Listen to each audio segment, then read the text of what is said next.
Welcome back everyone to the Educational Unranked to GM series. Today we're diving into the DPS role, which is often seen as requiring more aim than strategy. By the end of the series, I guarantee you will see that this role is actually a balanced mix of both. Let's get started. As a DPS player, mastering 3 to 4 key heroes is crucial to ensuring you can effectively contribute on most maps. Tracer is arguably the best DPS hero. She excels at a variety of tasks, from pushing payloads to securing quick entry picks from flanks. Tracer's high mobility and her ability to win 1v1 duels on the flanks make her a dominant presence on almost every map. Her versatility is unmatched, making her an essential pick. Sojourn. To cover Tracer's weaknesses in long range and burst damage, learning to play Sojourn is incredibly beneficial. Sojourn is capable of landing one-shot entry picks and dealing high damage from mid to long range, which has made her exceptionally strong in recent seasons. However, she is vulnerable to dive compositions, so it's also important to look at heroes like Cassidy for maps with heavy brawling on lower ground such as King's Row. Echo is an excellent choice for diving and high burst damage. Her sustained utility through her ultimate make her a valuable pick for most maps like Watchpoint Gibraltar. Echo's ability to engage quickly and deal significant damage makes her a strong asset in many scenarios. Finally, there are some exceptions for specific maps like Circuit Royale or Havana, where the usual heroes might not be as effective due to the need for long-range capabilities. Facing a Widowmaker on these maps can be particularly challenging, therefore it's essential to have proficiency with long-range heroes like Widowmaker or Hanzo to cover these situations. This is the unranked to GM journey of a player who may not have the mechanical skills of the top DPS players, but excels in making the right decisions at the right times. I hope you enjoy this series and find it helpful in your climb. And I'll do this just like I did the tank and support unranked to GM. So I will focus on showcasing the good heroes that are currently very strong in the meta. We're playing a brawl map. I have different senses for some heroes, but you will find that out soon. Brawl map, usually you want to play something like Cass, Tracer, anything that is very, very strong close range. Can also be Genji on some occasions, but usually Cassidy is like what you want to go. Yeah, I don't know how to put up the Twitch chat on screen with just so it's really hard for me to do that. I'll also change my crosshair later, but yeah, DPS has a lot to do with like positioning. And you want to like position yourself very offensively. So right there, as you can see, like it's very easy for me to get out of and play out of Desire range and like chase the people that are behind me as well. So right now I know Desire doesn't have bubbles, so I'm gonna try to shoot him and to get the entry pick on him. But as you can see, my position is generally very safe. Right now I know they don't have like a lot of firepower since they're down cooldown, so I can like easily walk forward and finish off the kills. I do want to position myself in this way to be able to kite back and to walk and to chase that way. And I'm trying to win the ability traits by hitting more shots than the enemy team. That's what you usually want on DPS. You want to put yourself in a position where it comes down to you hitting shots. You know, like right there, it's very, very easy shots. And that make like decide the fight. Of course, we're in the beginning in the first game, so there's not a lot to say about that other than like farming people that are like not that good at the game and running into bad positions for me to like easily kill. Like the Genji example, he should be regrouping right now, which he doesn't do. So right here we just finish off the kills. This guy will get pulled out anyway, so I don't even want to push. And now we get the space anyway. So right now we want to be patient, right? We want to be patient, we want to wait until they have to peek us. We're holding the corner, so we have the advantage with the defense's hold. I don't want to overextend. I bait my team into overextending. If my Zarya peaks like this, I of course want to help a bit. I see that Genji is already low. They don't have pull. They used a lot of cooldowns, so now we want to push because we have our ults. Because we get nanoed, right? But again, like playing safe is what you need. I cannot just start on a flank because starting on a flank is very risky. If you get pushed out and die entry pick or like lose a lot of resources for your team, it's very, very bad.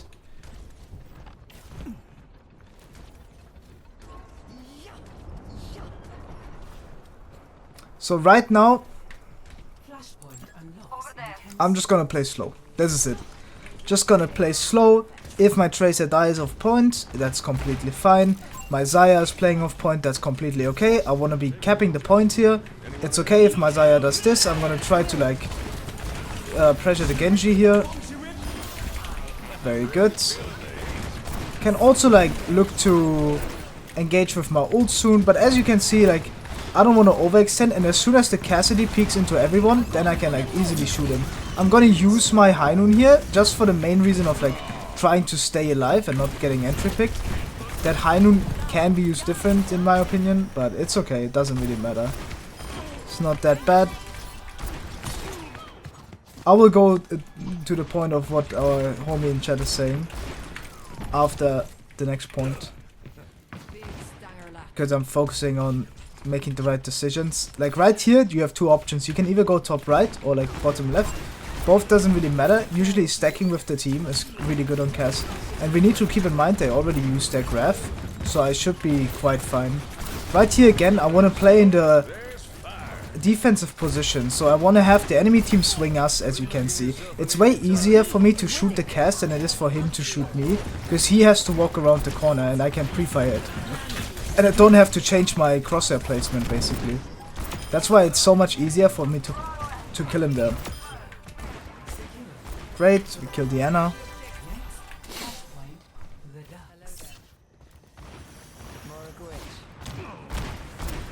Might be able to kill the cast, but ultimately there's no point. Like, just go to the next point, help your team rotate basically. If they do want to fight, then you of course gotta be ready to fight with it. This position is not very good for my Xayah, so once again, like, I want to be careful and I want to be patient. If we do die here, that wouldn't be good, so I'm just gonna go back here.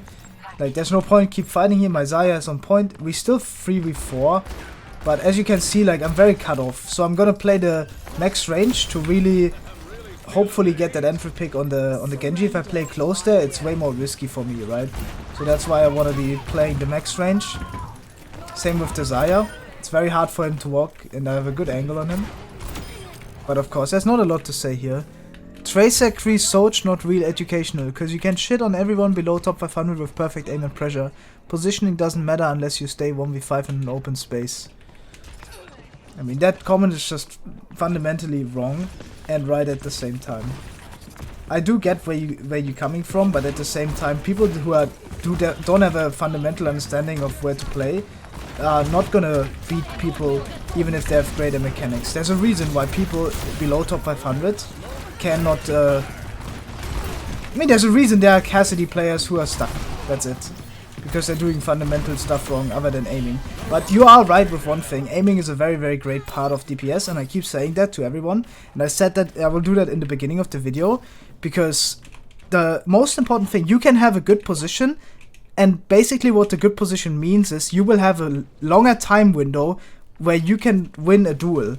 But if you still miss shots in that duel, that time window will expand, and that is bad for you, right? Because then the enemy team will have, or like the enemy player will have more time to kill you in return.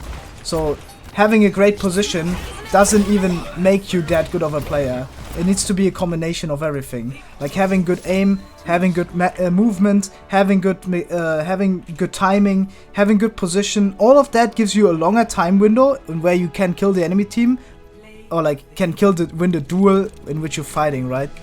So yeah, that's a thing.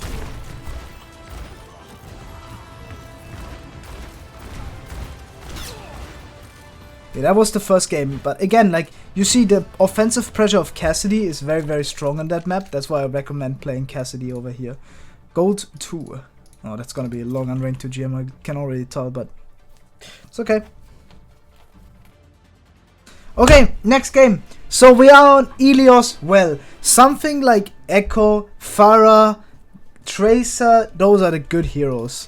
I'm gonna showcase Pharah early on, because Tracer, obviously we're gonna see a lot of Tracer later on, right? Ilios, well, super common to play heroes like that. You can play Echo, you can play like top left where I play. This is a super, super common position. And it's also super, super strong. I'm just gonna chill. I'm gonna wait for my rocket boost. Once I get it, I'm gonna get in the air. And what I want to look for is I want to look for like picks on the Hanzo, in example. Right? That's what I want to look for. I also want to be playing with the natural cover here a lot. And I'm gonna like chase into rooms, right? Because I have the mercy boost. So what I should be looking for is to do a lot of damage to the opponent's squishies, basically. I don't want to shoot the hog that much, because the hog will be isolated anyway when the squishies are looking at me. So that's my job. My job right now is to like control the squishies from doing a lot. And very important thing with when playing Pharah is like, especially when you have a mercy in this situation, I don't want my mercy to lay in positions where it's my fault if she dies, basically. Like, if he flies through random positions and he dies for it, so be it. But I don't want to be the cause for his random deaths, basically. And a lot of times it's actually very common to kill your Ana, basically, or like your mercy if you're playing bad position. So right there he has like all the way behind me to play, so it's very free for him to play without like fearing to die randomly. Spamming that random rockets in. Once again I get a kill, I'm trying to get out, I'm just gonna play safe. Just gonna play neutral here. Like, we got the kill, I'm gonna fear the engage from the Ashe, I have to take care of the Ashe. This guy's already typing to me, so he's a bit, seems a bit tilted. I'm just gonna shoot the Ana here. Again, it's a very free kill. I'm gonna rotate on the Ashe over here. I'm gonna try to look for a kill. This is okay barrage. It's not the best barrage since, like, we already won the fight, but I was already in that position, so when we won the fight. I'm gonna go for a boop here. Very close, almost got the boop. And now I'm just gonna like shoot in from main, basically. This Pharah spam is always very hard to deny from the enemy team. And once again, I don't want to let myself get caught by the hook. So having like good movement here and playing with natural cover is very essential. This is also like super important, because right now I know, okay, the Baptiste is... I'm not very consistent hitting Baptiste. So no. I was forgetting, I'm not playing old Pharah. No, but that's what I mean, like, if you fight into a Baptiste, it can be very scary, definitely. The way how you beat Baptiste is like expecting how he moves and how he jumps, you know, how the jump works. Like, it's very important to hit your rockets in his jump, basically. It should be hard for him to dodge it, basically. If you are playing well, of course. If you're playing long range, it's whatever, then you don't even need to shoot him, he's not gonna do damage, but close range it's very important to hit your shots. Because that way he cannot keep jumping on you and pressure you out. And if you do get pressured out and you can't win the duel, you just go further away and play for your strength of like spamming him out. And once you get barraged, then you can go close. Okay, next map. This map, I don't want to play Pharah, I'm gonna play Echo here. Just so we see something different. They're played very similar. The most important thing with Echo is understanding how to do the one-shot combo, basically. So I'm gonna wait my mercy, of course. And the one-shot combo always works the same. You shoot, then you right-click, and then you shoot again, and then you beam. That's the one-shot combo. So I'm gonna like go behind right now, and I'm gonna look for like a entry pick on the mercy, an example like this. Oh, unfortunately I'm just worse than him, so I don't get the kill, but you get what I mean, right? It still forced out a lot of cooldowns, and it's actually a very strong combo. So I'm gonna do the same thing here. Once again, play with natural cover. I want to be careful of the enemy Cassidy, since I know he's still there. Now I'm gonna chase. Again, like, if you hit a lot less shots, it's obvious that you're gonna be pressured more in those situations. So you will feel like you're much more pressured in your elo than you will see me in. And that's because I have better movement and I had more shots. I already explained that in the last round. If that is the case, of course it's gonna be easier for me to live in situations than it would be for you. So now what I want to do is I want to keep this space. I want to hold this space. We're down a player, so we have to be careful. My Roadhog engaging that early is very scary, but I can peek a bit with him, but I shouldn't lose my HP. Because I need the HP to like full committedly dive now on the high ground, basically. I see that Cassidy is in main. He's looking for me. Now I'm going to drop on him. I'm going to go with all the mines. I see I can't get a kill, so I'm going to be passive. I'm going to go on high ground again. And I see they have to walk out at some point. And when they do that, I'm just gonna commit and maybe get that kill here on the Echo, right? I see I can't, okay, so I go back. I do want to copy this soon, so I'm gonna look for any copy, honestly, at this point. Because I just want to live. I don't want to like get entry picked here, since I still have the feeling to win the fight. Of course, if you're not like confident, it's also okay to lose the fight there, right there. Both is fine, but I just want to make sure that we don't engage 4v5. Right here, I know that Cassidy's coming back, so I'm gonna like drop on him here. And I wanna... Because this is like a situation where winning the 1v1 matters, right? If I can't win the 1v1, then I shouldn't go for that, as simple as it is. You don't feel confident that you can kill a Cassidy in entry, then you don't go for it, basically. Now we kill the Mercy. And we kill the Sick. And now we just chill. Now we go high ground again, we play over here. We make it hard for them to walk out. I see their Echo is very, very deep, so I'm gonna go kill him, because he's peeking into our space in 1v4. Like, he should be waiting right there. Now I'm gonna go top again. I know the Echo just died. They're probably not gonna get a rest done. And if they do, then honestly, so be it. So, right here, I'm gonna drop. I'm gonna look for the Sick. And I'm hopefully not gonna die. Great. I'm gonna do the same thing again. Again, go in with the one-shot combo on a squishy, such as the Bub. And then chase on the rest. I'm gonna copy here to sustain myself. And I'm gonna rock the Mercy out of the rest, I guess. And now we just go next map. This was a very, very fast map. Echo is very strong on the map like this, because it's very easy to switch high grounds. That's what you need on a map like that. This is very common. As a DPS, what you want to do is, you want to fill your team's needs. Right now we have a Widow for attack on King's Row. Widow is generally okay on attack, but if I play, let's say, like Cassidy, how am I ever gonna peek anything? If I swing the corner, I'm gonna be 1v5. So playing Cassidy right now makes no sense at all, because we have a Winston and we have an Ana and a Kiriko. So what we need in this composition is to play the dive and pick a hero like Tracer or Genji that will help the Winston in his engages. Because what our comp is about is an all or nothing engage. So if I play like a Cassidy where there's constant pressure in a brawl, there's no point of that. We need the strength of like the engage, right? Oh, the dash was terrible. Unfortunately, fortunately we lived though. Yeah, there wasn't a lot to say about that, other than like the deflecting on Mauga. Deflecting against Mauga is very strong in general, because it stops his healing as well, right? If Mauga shoots you, he heals himself. It's like lifesteal. So if you stop his healing by deflecting it, it's very, very strong. Right now we just kept the point. Again, like, it's very common to overextend, but you want to have your deflect when your team wants to walk up. That's what you need your deflect for. So right now we're just going to push the point. It's very important to push the point.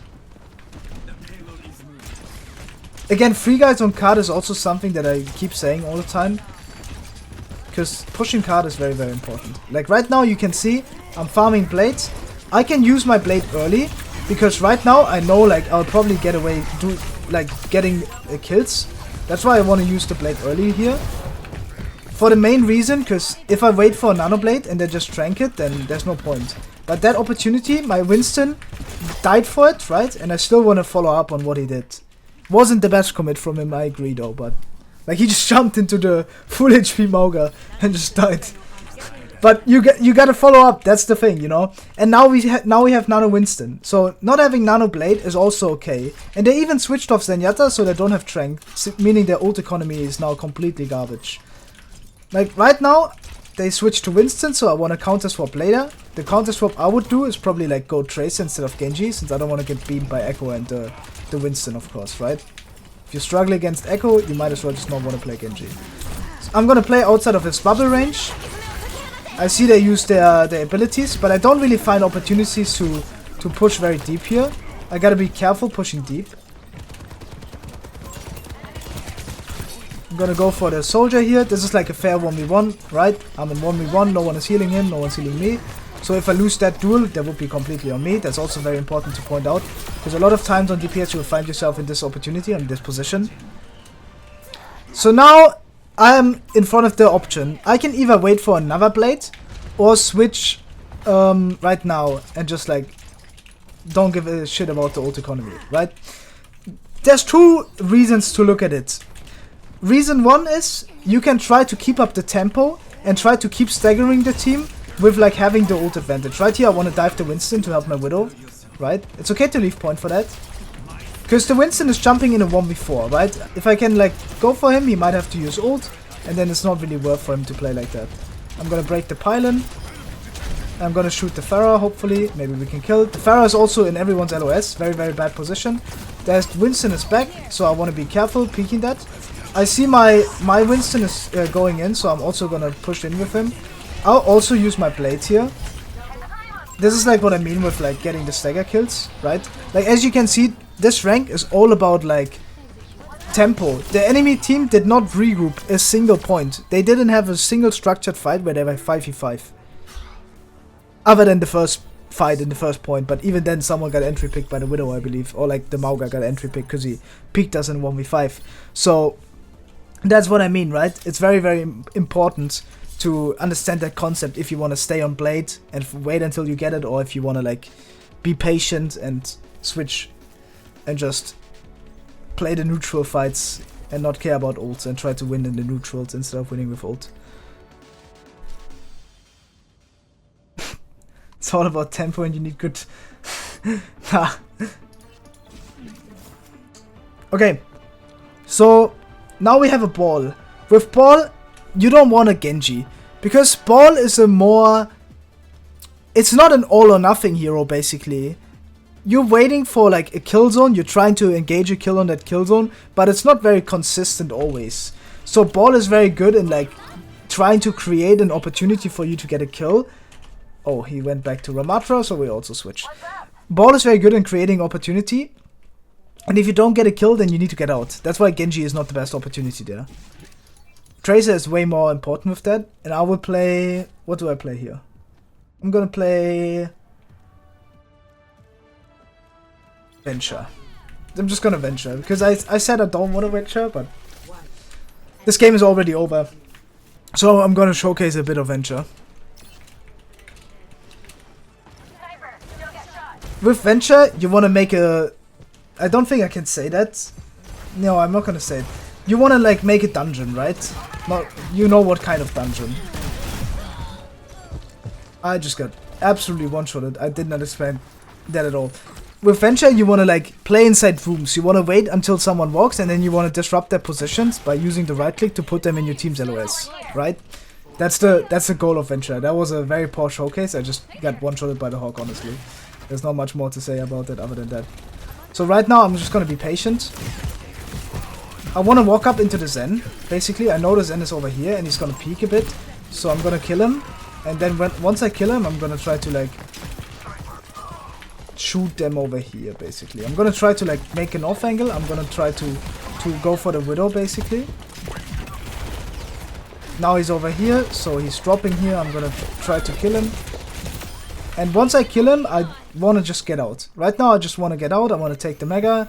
And I want to create an opportunity for us to win. So I'm going to like stall the point here. I'm going to try to get an entry pick. And now I'm going to stall the point. And I see the Sombra is going to be very low. So I'm going to try to kill him. And this is like where the poop of the Venture is really good. Because this is what I meant, right? Like I can easily put the Hawk in my team's position where we have a chance to kill him, basically. I'm just going to go for the Ana here. I'm the miner from Clash Royale. I want to go out, so I'm gonna just dig out. Again, it's safer. Now I have to be patient, waiting for my cooldowns, right? And the way I want to use ult is I want to use the ult to keep the space, basically. And what that means is like, as soon as I see the Hawk peek into our position, then I can use ult to contest them, right? Like I see right now, I'm just gonna like be patient, spam him out a bit.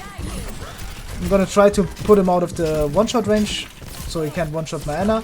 Now I'm gonna be patient again. I see he's in my team's LOS, so he might die if I shoot him over here.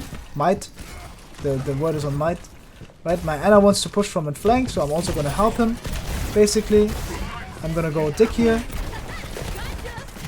Now I'm gonna be patient once more. As soon as you use hook next, I wanna go in with my Venture ult. It's like similar to when the Winston has to use bubble, because that's the opportunity where I can like go in with my Venture ult. That Widow did not get hit from that Adventure ult. Oh, and I just missed him completely for some reason. And I get hooked. Everything is in shambles. Oh, there's the Widow. Get back here. Great, so now we want to go back. We want to go high ground, basically. We just want to be patient. Once more, let the enemy team walk into our choke. If they walk into the choke, then we can punish them. We also need to keep in mind what ults they have. So they're gonna have nano, so I want to be a bit careful. I'm gonna go drop on the Widow over here. Or like the Anna or anyone for that. Fortunately, I do get slapped. That was a really good sleep from him. The timing was a bit off from me. I would agree to that. It's okay to lose that fight though. You just need to go next. Definitely my bad losing that fight. I should have been more patient, waiting until the Hawk really peaks my team. That's when I should probably engage. But that, again, it's like completely okay. Now we wait. I mean, I'm not a DPS genius. I'm much better at analyzing what I'm doing wrong than playing the way how I should. Oh, Widowmaker. Yum yum. What are we looking at?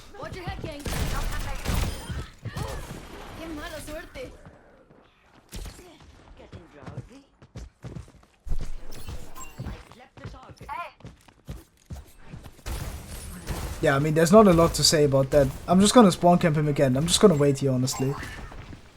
I could be fighting the 4v5 right now, make it for my team easier. But both is okay. Oh, Widowmaker.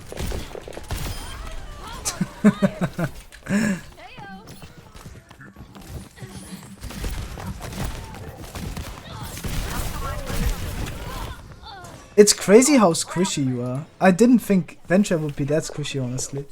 This is actually my first time playing Venture, I think you can see it. Yeah, but right there I just like get the entry pick on the Widow and then I want to fight the 4v5 in main, right?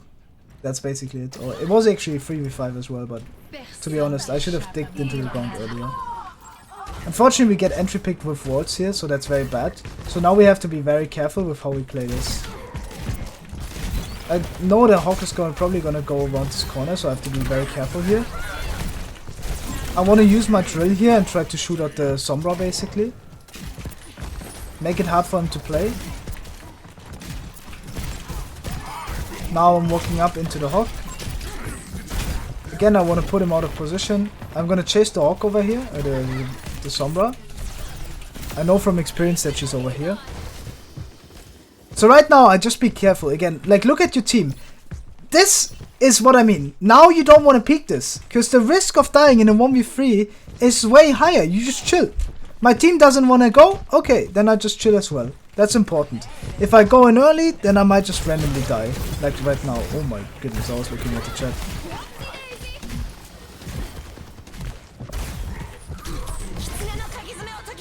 Yeah, I mean, I was looking at the chat.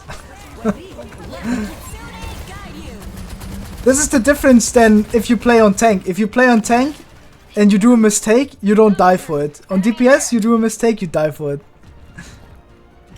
I was looking at the foggies. Yeah, I was. It's fine, we can still actually turn the fight. Never mind, we can't. It's okay. Then we just be careful and we honestly just regroup. Now I want to go back. Again, like holding corner. We also have a Roadhog now. Can I get on top here? I actually don't know that. I can't get on top. I want to be careful again. I'm just gonna drill on top. I'm gonna play over here, basically. Like my Hawk is fighting a 1v1 right now. That's completely okay. Now he got someone hooked in, or at least it looked like it. If he doesn't, it's okay. I'm gonna dig in on the soldier, and this is like where it's really strong, right? Like I put him out of the position, and I also have a safe cover position. So this is like exactly what you want, right? So I'm gonna go in here. I'm gonna try to chase. If I can, so be it. Again, play with natural cover. Natural cover is your friend and not your enemy. I see the Avenger might be down to get killed here. Again, this is very scary, but it's completely normal. Now, our Hawk is getting drawn out a bit. Okay.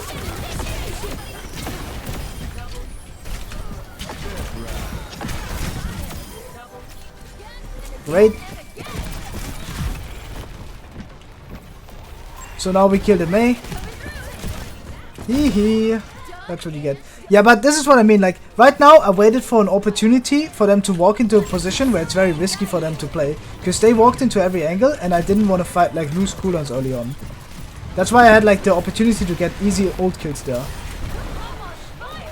Now I wait for the Venture to do a mistake. Or, like, he has to touch anyway, right? We talked about that in the other Unranked 2 GM. In this position, you just want to kill touch. Killing touch is so good. You should always do that. Go next.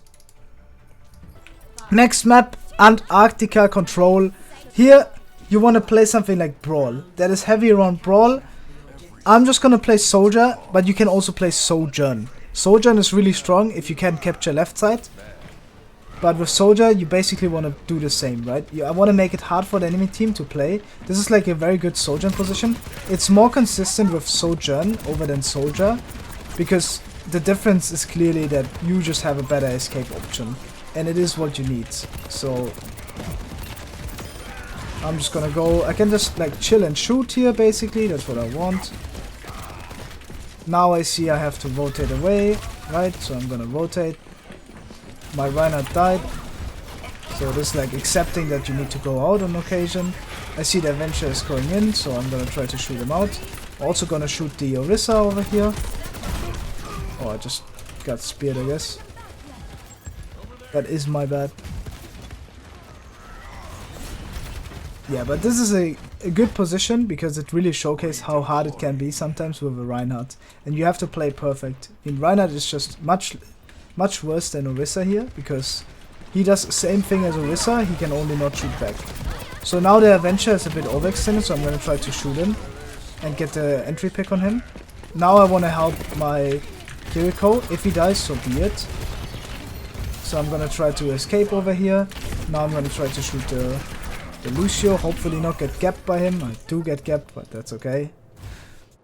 I should be able to be in time as the Orisa, even though I died much late.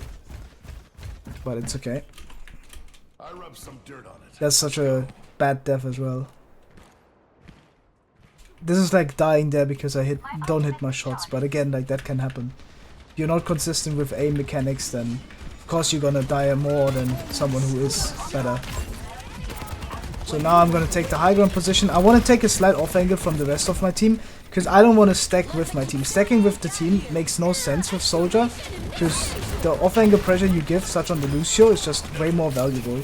So now the same thing, right? I want to kite away from the Venture, and I didn't take the half pack. I'm such an idiot. Yeah, dying there is not good, obviously. You get what I mean, though. If I take the half pack there, then I live. But yeah, the off angle right there to create opportunities for me to get kills. That's just all there is to it. That's what you want with Soldier. Like right here, I can force the 1v1. Now the Avenger is coming at the Tracer, so it's not really a fair 1v1 anymore. So I want to get out. Ah, that's okay. Good pulse bomb from him. Now you want to regroup. Get the regroups going. The Tracer is still annoying in the backline, so I have to shoot him. I still want to make right side clear, because I can't really like play main and do better than the Venture in main. Right? Because the Venture is a hero that like has better pressure. So right here, this Visor is just very strong, because it creates a... Their team has to kite, because they lost a lot of cooldowns. I poked out the Tracer much easier, so they had to kite away. And that's where the Visor was like super strong in, because they couldn't like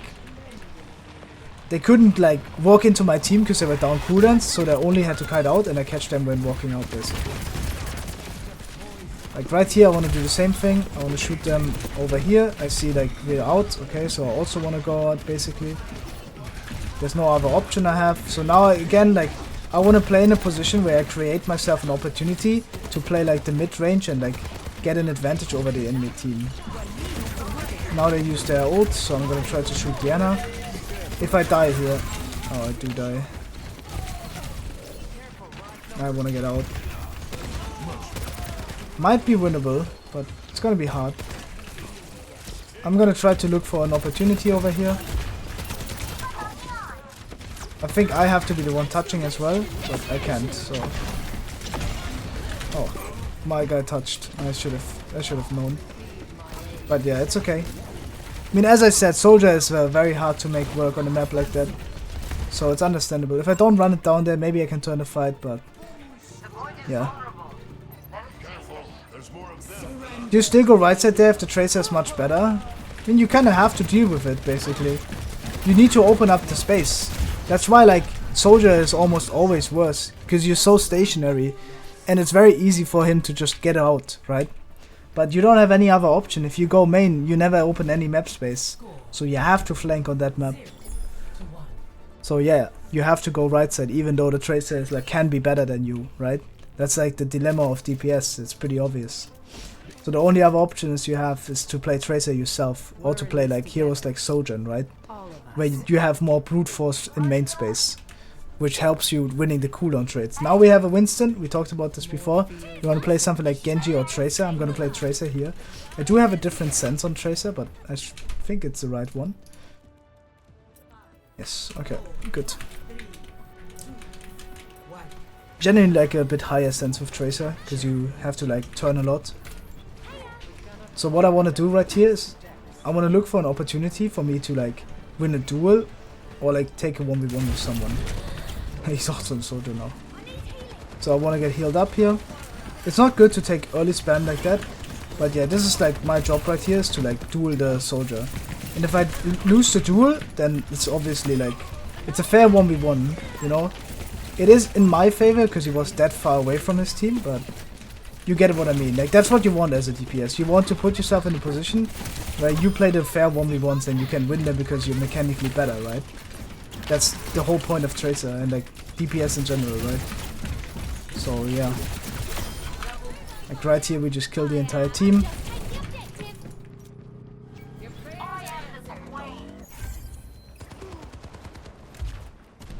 Now I want to hold the position again, I want to hold space against the Orisa. I want to poke out the Soldier, I don't want to give him a good angle. Because in main he's going to have a lot less like pressure, he's going to do a lot less than he does on the flank. So that's why I want to be like holding this, right? We get the kill on the Tracer. Again, like baiting him into to chase me there. Chasing is always harder than like holding position. So that's why like having the Tracer chase you right there is very, very beneficial to you. Then I'm gonna go for a pulse bomb. If I don't hit it, I'm just gonna go out. I mean, I technically didn't hit it, but you get what I mean, right? Right here I'm looking for the Tracer. I want to like chase, because I see that he invested his cooldowns badly, and I still want to have enough cooldowns to still get out of position. Like I don't want to get entry picked here out of position. Same with my Jungle Queen used Shout right now, so I have to keep up pressure so we just don't like lose the space instantly. Like right here it's completely okay to like get pressured out. What my Jungle Queen did is obviously not very good, but again, like it's common, so there's no point being mad about it. Just honestly just go next at this point and like die on point, of course. Like try to die late, right? If I had better aim there, the Soldier would die, but it wouldn't ultimately win us the fight, so losing that fight is completely fine. It's acceptable to lose a fight because of my Junket Screen overextended, use Shout early.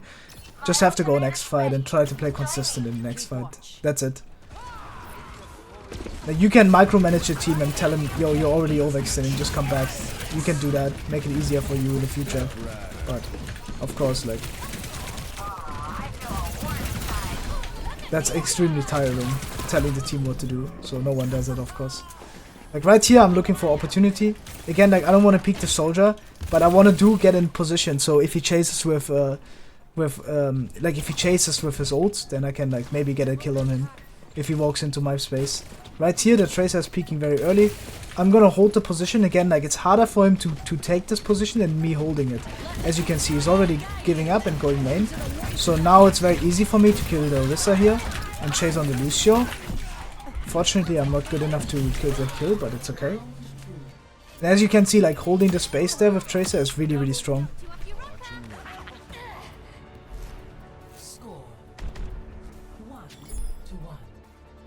Thank you, cute Pause Meow. I really appreciate the compliments on the educational stuff. I'm trying my best. It's very hard to play well and like explaining a lot, to be honest. and I'm not really happy currently. I think I've played very bad this game so far. That's why they have 1.1, right? On Soldier at least. It was very hard. But of course Soldier is not the optimal hero as well. Right here, this is the point where Mei is very strong. Because you need to think about, they want to take high ground, right? So having the Mei controlling the high ground is very, very strong. It's a very, very good choke for Mei. And it's very hard for them to like play and win it, basically. Their Ramatra shield is super early, which is really good for us. So now we use Cleanse, unfortunately. But we can like walk forward and now we can kill the Venture easily, right? And that's great. Now I'm gonna chill over here. I know he doesn't have ult yet. So I'm gonna try to get the kill on him. If I can't, so be it. Then I'm gonna help my team. I'm gonna wall like this. Now the Ramatra is very scary. You know, like he might get killed. I'm gonna go into Ice Block over here. And then I'm just gonna keep walking up. And against the Tracer right there, he can't win the duel against me. That's why I'm taking it. I wouldn't take the duel close range if I feel like I'm gonna lose it. So it's the same thing here. I'm just gonna like try to wall. If I can't wall it, then so be it. It was a bad wall. Honestly, I could have walled Diana right there instead. It would have been way better. So now I don't want to overextend. I want to go back. If my Hawk does die, then it's kind of his fault, you know. But I still want to keep up pressure for him to get out, right? Like, I want to give him opportunity so he might get out. That's basically it. Right there, I'm just shooting. This is also where movement mattered a lot. I need to accept to give up the space here. It's completely okay. I'm just gonna go point. If my Moira dies, then so be it. I'm just gonna hope to kill the Ramatra if he drops here on me. Because maybe I can like ult him. Unfortunately I get headshotted by everyone. That's okay. Then we just switch. Because now this is the position where you wanna switch. Unfortunately I did die with ult. That's really bad actually. That might lose us the game right there, dying with ult. I just got one-shotted. It's always hard to expect not getting one-shotted. I want to break the position basically from here. And I want to play Tracer, because Tracer is super good for like having this off angle on him without getting punished for it, basically. This is super, super aggressive from him, so it's super, super scary, right, for him to play. Because you can see, like, I do a lot more damage than he does, and I can just like spam the position really well. Now I want to kill the Venture. I want to recall, I don't want to die. I'm gonna like rotate on the Sojourn now.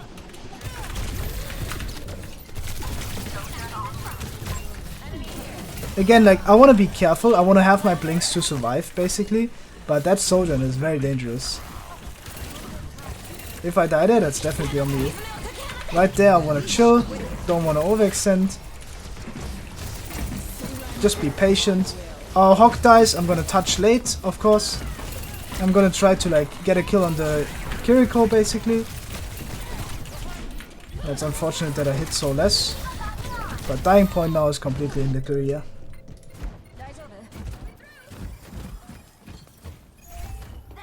Yeah, I mean, we play Mei until we see that we can't win the brawl, basically. I mean, they have Ramatra, we don't, so there's no point playing Mei, basically. We're just losing the brawl. And right here, I want to cut them off. I see that overextending again, so this is like the position where I can like go for a pulse bomb. Maybe look for an opening. If I don't, then it's okay. I want to make pressure. As you can see, the pressure, obviously if I hit more shots there, it's better, but the pressure is still viable, and it helped us walk in, basically. Want to do a bit of flank, want to put a bit of pressure on the Venture. He's going to control the point for a very long time, which is very annoying. Now we can maybe chase the Venture. Oh no, we're going to lose the game, because Venture is broken against these players. Yeah, we lost the game, unfortunately, but that's okay. I'm very unhappy. I should have focused more on the game instead of commentating. It threw me off a bit. Maybe winnable. And probably should have played Cass earlier. Oh, that's actually winnable. Nope. GG. Go next. Yeah, but this is like a position where you have to like understand what to pick, of course. Like, Tracer is very hard into this, and it only works if everyone is playing well and takes high ground position. We never walked high ground once. If you tell your team to go high ground there, it's better for the entire team. Of course. Go next. And this is a very unlucky start, honestly. Very uncomfortable with that. So, on a map like this, as I explained before, Tracer is super strong. Mainly, you want to have someone to push high ground, right? And to like rotate a lot around the map, have someone to push card. So having Tracer for that on attack is essential. It's just the best hero to push Payload with. You can of course push Payload with Genji as well, but it's less common because you don't have that much escape option and you're not as fast on high ground to help your team in a 5v5. So that's why Tracer is just superior to anything else here on this map. Like, I'm just gonna be the Payload Princess. I'll explain that early on, and it's super good. You have to be the Payload Princess. Hey, you can still tending to the earth keeps the girl busy.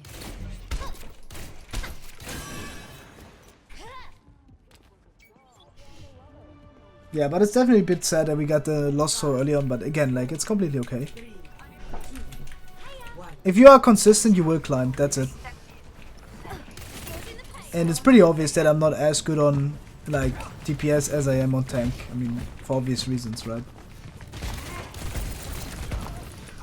Right now, I just want to wait. Like, my monkey committing like this, it doesn't bother me. I just want to push the point.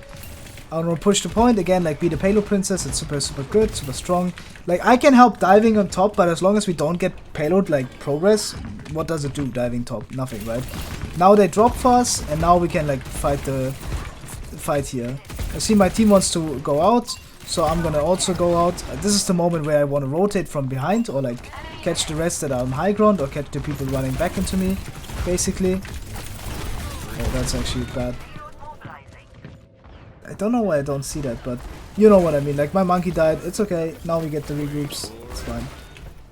As normal on Tracer, you can't just like go in and one clip people. That's also very important to understand. So right now, as you can see, we died, that's okay. Now it's the same thing, I see my monkey committing early. I want to push the point over here, just make it easy for everyone. Now the Cassidy is going for me, so I'm gonna take the health pack. Then I'm gonna go back to pushing the point. I see they want to mirror me a bit, so I'm just going to pressure them out on point. Point position is super strong, it's always good to have. This is like a position where I can go for a pulse bomb and try to get an entry pick. If I don't, it's okay. Now I want to go back, basically. This is like where I want to bait the team into peeking a position where it's scary for them. I'm going to rotate through here, I'm going to sneak, I'm going to go behind. Now I'm looking for an opportunity to push card from behind or get an entry kill on someone. If I can't, then that's okay. My Ana is maybe dying here. I want to help him live, basically, by pressuring the enemy team here. Now I see the Cassidy might be killable, so I'm going to commit on him. Same with the rest. I don't want to like overcommit here, so again, like, I want to be in position where I can like help the team.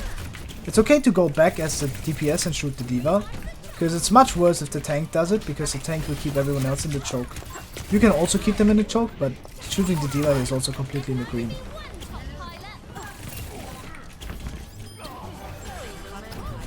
So now I want to go back, I want to go point. Again, be the Payload Princess, super strong. Always need to do that, basically. As a Tracer, of course, if you're playing like Ashe, it's better to find like a high ground position for you to like deal damage, make it hard for the enemy team to play and walk up. So that's what you want. Diana also be on card is not very necessary, but people just do it because they're like stupid, of course. Like, he can be in a position saving the monkey here, but he lets him die, right? Because he's like stupid playing bad position. And the monkey should not jump in if he sees my Ana is not in nowhere taking a good position. So it goes both ways, you know, but it upscales exponentially the higher you get, of course. The smarter the people will play. So yeah, I'm just gonna look for an opportunity to get kills here. Of course, getting those kills is only because I hit like shots finally. I talked about that before. If you don't hit shots, then you just play the neutrals. But hitting shots is very essential on DPS, of course. Everyone knows that. So here I'm gonna try to help my Ana, basically. I see that he's out of the form, so I'm gonna shoot him a bit. Now my Winston is diving in, so I'm gonna try to help him basically. I'm gonna look for a stick on them. Then I'm gonna go for the bub. Now I'm gonna go for the Kiriko basically. I wanna blink around, make it hard for the D.Va to matrix me. Because the Kiriko right now is pressured anyway, so she's healing the D.Va, and that's the moment where I can like easily shoot. Oh, that's scary. That was scary.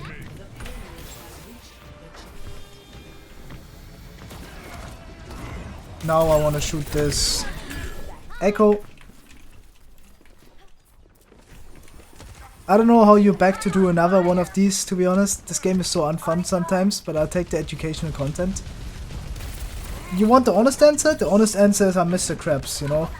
Money. Money.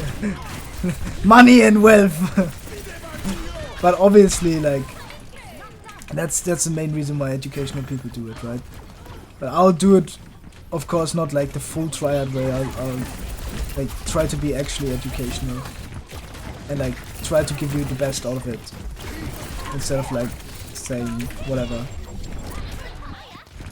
Hey Renato. Yeah, going for that pulse bomb there is fine. I see the Echo overextends, so this might be a position where he maybe dies.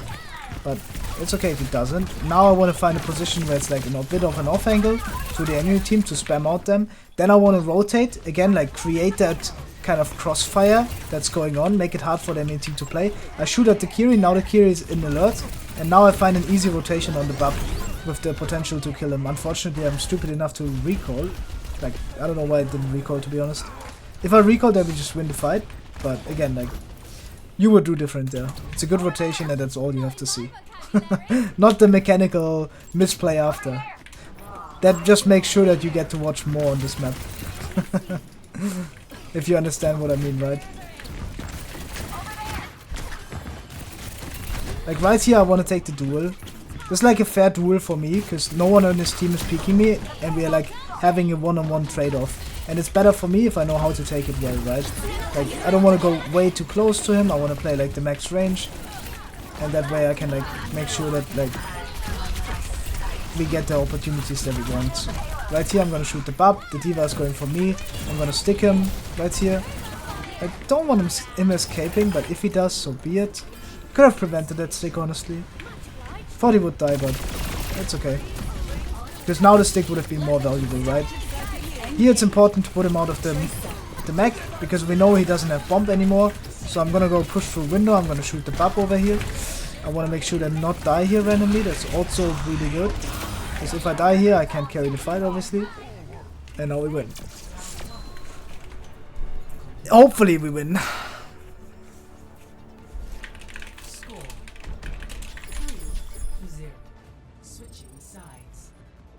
I'm doing great, Renato. Honestly, Renato, you're the GOAT. You were watching the games. You're always watching my stream. Thank you so much for that. Which are your best DPS? My best DPS is probably actually Echo, I would say. Because it's a very simple DPS. You just go in, use your minds, and then try to live, you know. Try to go one-shot combo. If you don't get it, you get out. Like, I'm better at the niche heroes, you know, top Mei. Yeah, probably Mei is my best. Not in the last game, though. I definitely lost the last game because of me and no one else. Of course, I can also blame the Reinhardt or whoever, but I'm playing in plat, so what am I expecting? If I don't play well, of course I'm not gonna win. TrqstMe is generational. Yeah, I used to be a very good Mei player. I used to play DPS back then, but I wasn't very good. You know, I wasn't like, but I'm still not very good now. Like, I can't get above top 50. It's good for the people that like, for the casuals, right? It's good enough for them to like impress them, but for the really good players, I'm average. So, yeah. I mean, I'm still trying my best and explaining. Yeah, I'm definitely not a Widowmaker player, that's for sure. Like, a gold Widowmaker and the Widowmaker headshot will 100% of the 100% get me. That's why I'm trying to play smarter than harder right here. But I explained that before. You can give yourself the time window to make it easier for you to get a kill. But like, you get what I mean, right? Like here I'm patient. I want to see until they engage, and once they engage I can like get in, right? Here it's the same thing. I'm just gonna wait for an opportunity, and then we just kill after kill. Now we kill the Mercy. And we know the Widow is coming back, so we have to be careful. Now they have the Sombra instead of the Widow. Yeah, he's here. This is like a 1v1 I want to take. Because I have the feeling I can win it. Mainly because I'm like mechanically better. If you're not mechanically better, then just let him walk into you. Basically, like, you can be camping him here and it's very hard for him to push you here ever. Because you can like blink back into your team, you know, you're super fine. Now I'm going to go here. I'm going to go pulse bomb this.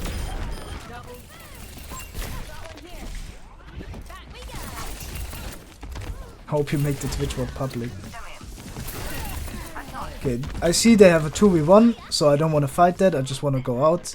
Again, like, giving up that is completely fine, as long as you're not giving up too much space, and now I always have the opportunity to retake it, right? That's where Tracer is really strong in those, like, fast rotations, basically, because you can blink around, and that's where you, like, strength is, right? So now I see, okay, their Symmetra is very isolated, so he's maybe killable. And now I can go for the bub. And for the Kiri. That kill there is not needed. It's just a risk, to be honest, but it looks cool. Like, the fight is already won, and they can't win the fight ever, so killing that guy is like no points. That's different than killing a Widowmaker there, right? So now I see they want to TP. I see this guy made a mistake and he's isolated and he's super alone. So I'm taking this 1v1 duel with him right now. And only now he's coming back to help him. So right now I'm just gonna go away. I'm just gonna shoot the Winston, put the 20% debuff on him basically. Where is he going? And now the Symmetra becomes isolated, right? And now he's potentially killable. It's about hitting my shots there, of course. But again, if I don't, then that's okay. Just need to remember not to randomly die. Here the Genji played it bad, so now he's very killable. And not only that, this Kiriko also did a mistake at TPing after him. But again, like, you have to be careful fighting him there. Of course, you don't want to like die for it. But as you can see, we're controlling a lot of position and space through the way of like how I play. So it's very hard for the enemy team to make a move that is good. Like right here, I don't want to die to the Genji, so I'm gonna rotate away.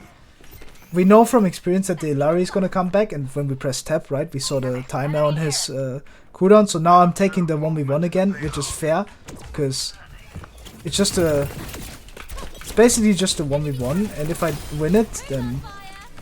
And if I lose it, I just go out again, right? And I look for another opportunity. It's always good to spawn camp with Tracer in this opportunity. Because we have the positional advantage. It's not good to spawn camp when you don't have position advantage, like on attack, an example. There's no point to spawn camp, usually. On defense is always good, because it's hard for them to break our position. It's already hard in a 5v5, and it's even harder in a 4v4. Like, you're having less resources. So here I'm gonna try to do the same. I'm just gonna make it hard for the enemy team here. Now I see that we're losing in main, that's okay. Now I wanna go back. I'm gonna shoot them over here. I'm gonna try to shoot the monkey.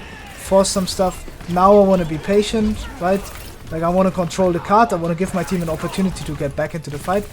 And I also wanna like shoot the Genji. Maybe get a kill on him. Now I see, okay, now I'm gonna try to get out basically. And I know like I could go for a spawn camp, but it probably is not enough time left. So I'm just gonna instead look for like a kill on the Illari here basically. And then once again, like, I look to live right here. Because I have the feeling that I don't have to touch this. But if I do, then that wouldn't be good. Fortunately, I do have enough time.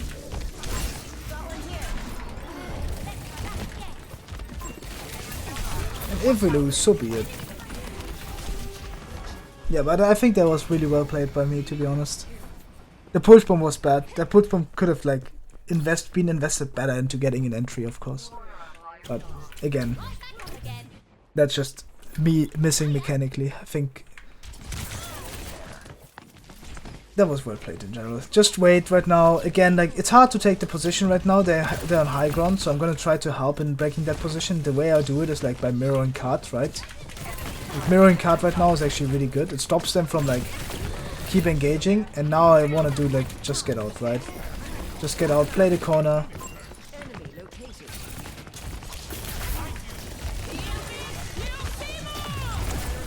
Yeah, but we might lose this. Oh, that's not good. That's like walking into me with pulse bomb. So here I'm just gonna look to live again. Basically. Like I had the feeling that I can't win the duel against the Kiri right there, because my team is dead and they're alive, of course.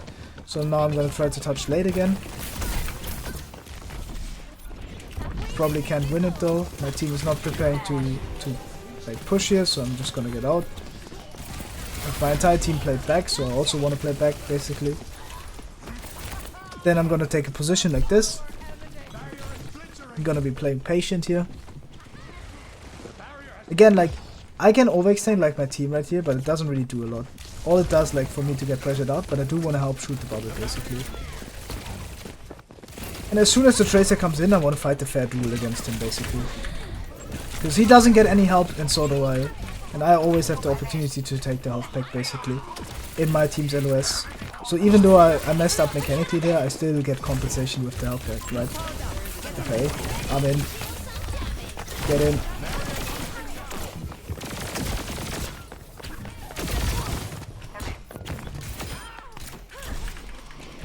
Yeah, now I just get out. Again, now I don't want to play the same position. It's always important to like reroute and like not play the same angle over and over again. People will eventually spy check you and push you out, and then you're in a bad position. So now it's good to like take the high ground, play slow. I'm gonna go for a sticky. I just don't know what's going on with my stickies. I'm just not hitting them, honestly. Oh. Yeah, if I hit that sticky, I don't need to give up the position, basically. You understand what I mean there. Fight is still winnable. Great. So now I want to shoot the pylon. I want to stop the cart, force the monkey to jump back, basically. Or like, go engage with the Kiriko in a 1v1. Make it hard for him to play. He TP'd in. I saw that as a mistake and then just punished him. It's very important to have good movement here so you don't get easily headshot. Of course, that also upscales the higher you get in ranked. So the Kirikos are gonna be better mechanically. Make it harder for you to play as a tracer.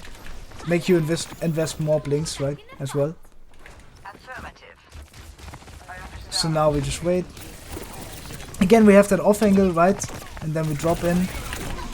Try to get an entry pick or try to create an opening, pressure out the Hanzo, right?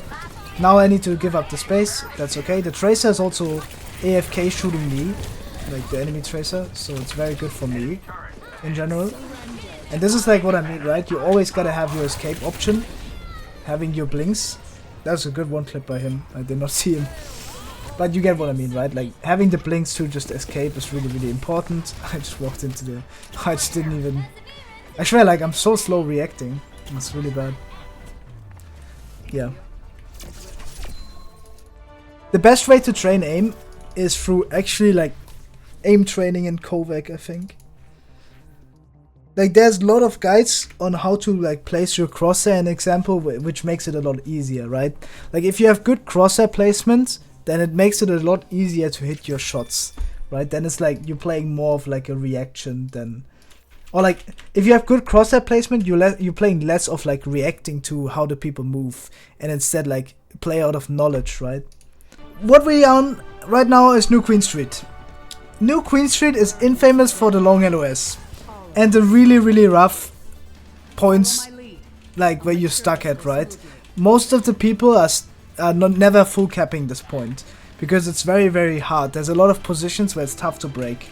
Sojourn is very good because you can rotate a lot and you can like abuse the mid-range spam basically. And like farm a lot of rails, play off that. We have a Zarya and like a Kiriko and a... Oh, thank you for the gifted subs, Gods and Turbo. I really appreciate that.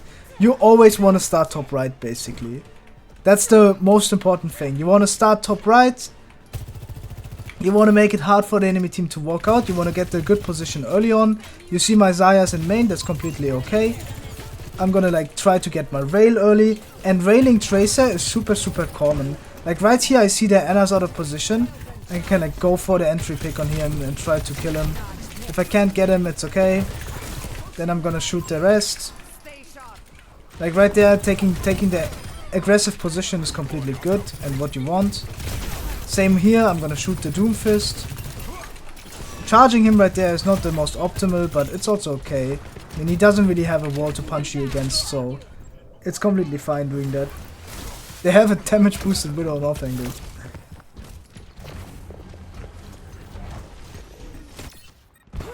Might have to adjust my approach. We need to get that robot back. Yeah, I really appreciate the comments and like the good feedback I've gotten. That's why it keeps me motivated to do this one more time, since I lost my footage when I did this. I was already in like Master 4 and I lost the footage, unfortunately. But that's okay. And I didn't want to continue from Master 4, that would be weird. Doing the Unranked 2 GM starting from Master. But it's okay. Yeah, but to get back at the game, basically, like right now, as you can see, it's very hard to break the position because they have a Widowmaker. That's like very, very hard to break. Going for that pick on the Mercy is completely fine. That gives me an opportunity to hit the shot, basically, and that's what I need. So now that Tracer is out of position, and it's very easy for me to get the kill on him, basically, because he used up all his abilities. Now I'm gonna like peek the team, and I'm gonna peek the Widow not alone, but together with my Zarya, right? Because that minimizes the risk of like dying to him. If I peek him alone, it's easier for him to kill me because I'll be the first one to peek him, basically. Going after that Anna shouldn't be too risky since I have bubble, but of course dying here is an opportunity, or like for the enemy team, right? So they win Soldier now, that's completely okay, and Ashe. I wanna like use my abilities right here on the Soldier to like not have him peek me. I just got crushed. I just got crushed. Yeah, but I'm also not a fan of the Zarya pick over here. It just makes it very easy for all of them to play. But to be honest, I'm not gonna like call anything or say anything, because I don't think that's quite necessary at this part of the Unranked 2 GM. So now I see like we got a pick. I want to overclock here instantly to keep up the pressure on them, basically, and to make it possible for my Zarya to live, right? If I let my Zarya die here, we're not gonna win the game, basically. I'm gonna chase the Soldier over here, because I have the feeling that I get away doing that without dying. That's why I'm gonna go for that. And now I'm gonna kill the Mercy, basically. Again, like, DPS is a role that's very, very heavy around hitting your shots, because you can be in a good position and miss your shots, and then you don't even know that it was a good position, you know, because you might feel like, oh, it was a bad position. So it's very important to understand like what is actually a good position. Right here they have a Reinhardt, so the way I want to play against the Reinhardt is I want to play like mid-range, basically. I want to play mid-range, I want to use my rail to threaten the enemy team from walking up. Like having the Cassian example, if I have rail, he's gonna be very pressured to walk, basically. And then I get myself opportunities to hit them. So now they use Nano Ryan, he's gonna go close. So I instantly want to walk away. It's a good grab, since it, again, like it forces them to... It forces the Ryan to make it hard for him to walk on us. And that way he's stuck and he can't really do a lot. But as you can see, like keeping up the pressure against Ryan and playing into the strengths of Sojourn is what you need in this kind of map right now. Because that way, none of them can play the game. Now we want to push the point. Come on, Anna, do it again. Yeah, do it again. One more. One more. Give me one more. Oh, he actually nailed me. I'm just not good at aiming. Yeah, this is like a common situation. Here you want to go below, basically. It's also okay to just jump him if you feel like you can. But yeah, this is like lost anyway, so... This is like the moment where you try to get a trade, but just go next fight. I mean, we got entry picked, entry of the fight. It's okay to lose that. Again, like, it's super common to lose fights. You shouldn't like worry too much, especially if they use ults, right? They used Soldier, Nano... No, they used Visor from a very good angle where it's very hard for all of you to play, basically. The only countermeasure would be to like instantly kill him or to like hide from it. This is actually very bad. I was looking at the chat again. Damn. Like, this is the difference. When I play tank, I actually never die like that, because you don't die on tank if you do a mistake. You lose cooldowns, right? That's a big difference, but this is not good. Yeah, hybrid and escort is super common. Like if you lose the first fight, you're more likely to lose the second fight as well, right? Because you stagger. Ah, that's a good ability. I want to use my overclock right here to catch the kiting away, and I want to spam the Ryan, basically. This is very good, because that way we can just keep walking up and we get the space. And that's what we need, right? Oh. If I die here, it's because I don't hit the shot. And because my Larry just ignored me. But again, that's completely normal, but then you just don't peek, basically. Oh, we didn't push card. Now we want to push the point. Again, like, I cannot solo control right side, so if the soldier actually goes right side, I need to look if, like, someone of my team can go together. Like, asking for help here doesn't kill you. You can, like, say, okay, they're flanking right now. Can you go with me, Ilari? And then you can walk together, right? Like, right now, as you can see, like, I'm taking the duel with the Cassidy in main. And now I want to chase the Mercy, basically. If I hit that shot, he dies. Oh no! The Ashman, he killed me. Yeah, but this is probably a position where switching is also not a bad idea. Like going Tracer, an example, would be good to control the map. Ay. I'm shooting the Sojourn over here. And I'm shooting the soldier. Now I want to wait. Want to be patient again, playing with corner, right? Make it hard for the enemy team. On occasion I can go flank, but usually, again, we want to play for the pressure in main. That's a very good sleep from him, but obviously it's a bit random as well. Now I see the soldier overextends, and it's very important to punish this overextend. You can do this as a tank as well, but as a DPS it's even more lethal, right? Usually I wanted to keep that rail for the soldier, but I unfortunately didn't hit my left clicks anymore, so I had to use it.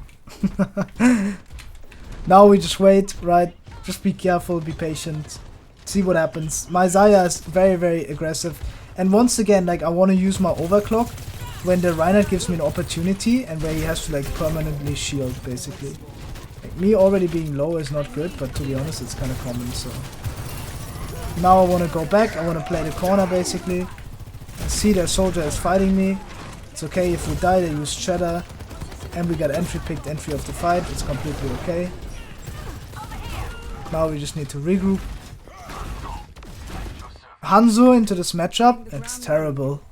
You're very stationary. You have a Zarya, right? A Zarya, you want to, like, enable the Zarya. Hanzo doesn't do that. If you go Tracer, the Reinhardt can easily walk forward without his team, like, being stuck, right? That's why, like, having the Hanzo is not very good. Unfortunately, we need to give cap, and this is like the position where, like, taking the duel with the soldier is necessary. Like, this is one of the times where I have to take the duel with the soldier, otherwise we just lose. And the soldier, it's more likely for him to die there, because he's playing into the LOS of everyone in my team, and his team wasn't ready to follow up, so shooting that flank right there is essential. Even though I died, it's still worth doing it. Also, it helps me get out of the bad position. Yeah, there are maps where Tracer is bad, I said that before. Like, let's say you're playing King's Row, an example, then Tracer is not the most optimal pick. Because you want to play with main pressure a lot, and then, as you can probably tell, it's not the most optimal pick.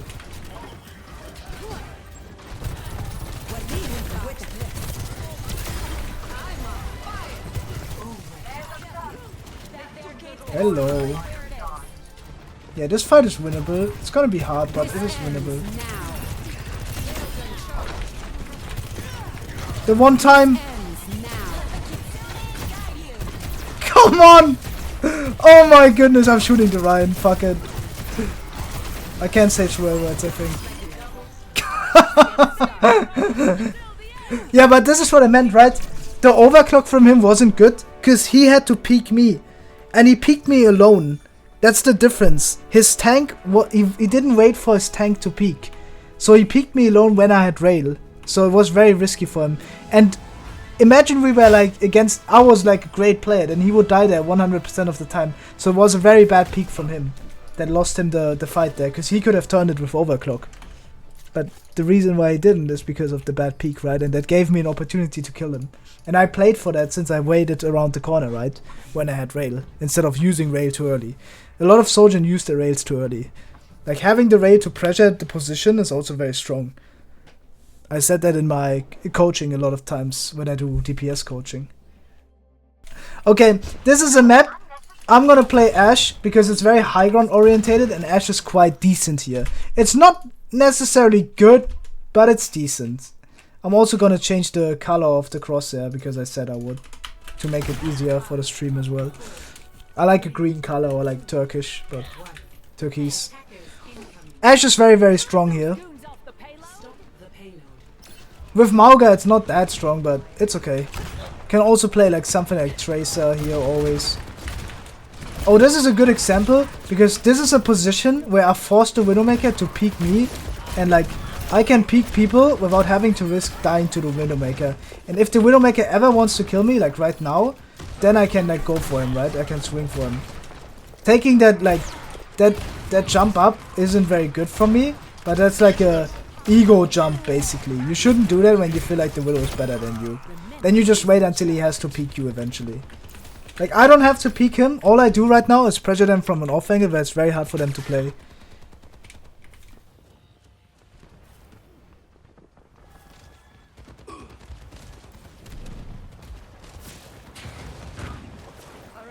Yeah, that's what I meant. Like, if you up Mercy's damage boost, she will be more viable, but she's gonna be more annoying if there's like a smurf against you. So right now the Widow has like a position in main, so I'm just gonna take the counter position and like play here. And once the Widow swings, then I can take the duel. And this duel is better for me because she has to peek me first. And peeking is always harder than like holding, basically. So right now I can like maybe kill the Bastion. Oh, that's so close. That's so unfortunate that I don't get the kill there. He was 1 HP. That's where the Mercy damage boost that we talked about comes in clutch. The better Mercy damage boost. No, but it's okay. Fight is still winnable. I'm just gonna pick up the Mercy. Oh, never mind. I want to use my Bob here because I actually have the feeling this fight is winnable if I use my cooldowns. So I'm gonna do that. Then I'm gonna go for like a... Oh, the fight is not winnable.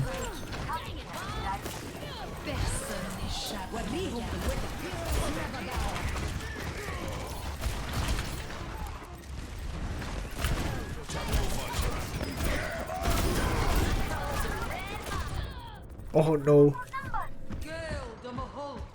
Yeah, but it's okay. I mean, losing that point is whatever anyway. I mean, we play Mauga, Mercy, Moira. There's not a lot to say other than that. Or like Kiriko, right? But yeah, me dying to that Bastion certainly made it available for us to lose that. If I kill that Bastion there, we just win obviously. But I think positioning wise, that was okay. I want to go to the left here. I don't want to die to the random Bastion ult. Now I have to retake top. Again, I want to be careful peeking this. The Widow is probably going to play back there. Asking your team where the Widow is also viable. It's really strong. But no one wants to do that since it's very annoying. So now I see the Widow is rotating. And the Widow is getting attacked by my Sombra. So this is the moment where I want to peek the Widow. And if I hit my shot here, I would obviously like be much better off.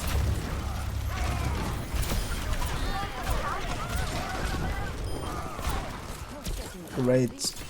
Suck. I know from like my brain that the Widow is not back yet. She will be back now. So now I want to go back again. I want to be patient. I see I have a Sombra and the Sombra will likely go for the Widow. And I don't have to peek yet, right? I see he peeked. I'm just gonna chill. Mommy Mercy might die to the Widow, but so be it. Right? Or that guy might die to the Widow. But now I peek and I take the fair duel. And as you can see, he has to peek me, right? That's like it is a fair duel. It's better for him in the beginning, but with the Mercy damage boost, it's quite okay. And the potential of a rest, right? So it's okay for me to take that. But obviously, you cannot win without having a bit of aim. Like I said that before. Aim is essential on DPS. And that shift from my Ashe was terrible. Because now I can't get to high ground, basically. I do need to go to high ground. Yeah, my Kiriko does the same thing again, and my Mercy is rezzing when she just can't. But that gives me an opportunity to shoot the Widow without being shot back, basically, right? My entire team just died. Yeah, my Kiriko dying here is not of my concern again. Or like my Sombra, right? I'm waiting for an opportunity right now. I'm waiting for the Hanzo to peek and for me to might get a kill on him. Or like for the Mercy.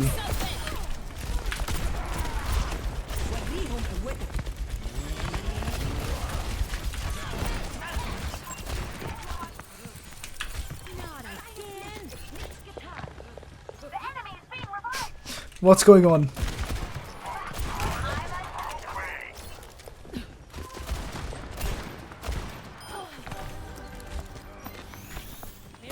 This Hanzo, man, he's gonna be so annoyed.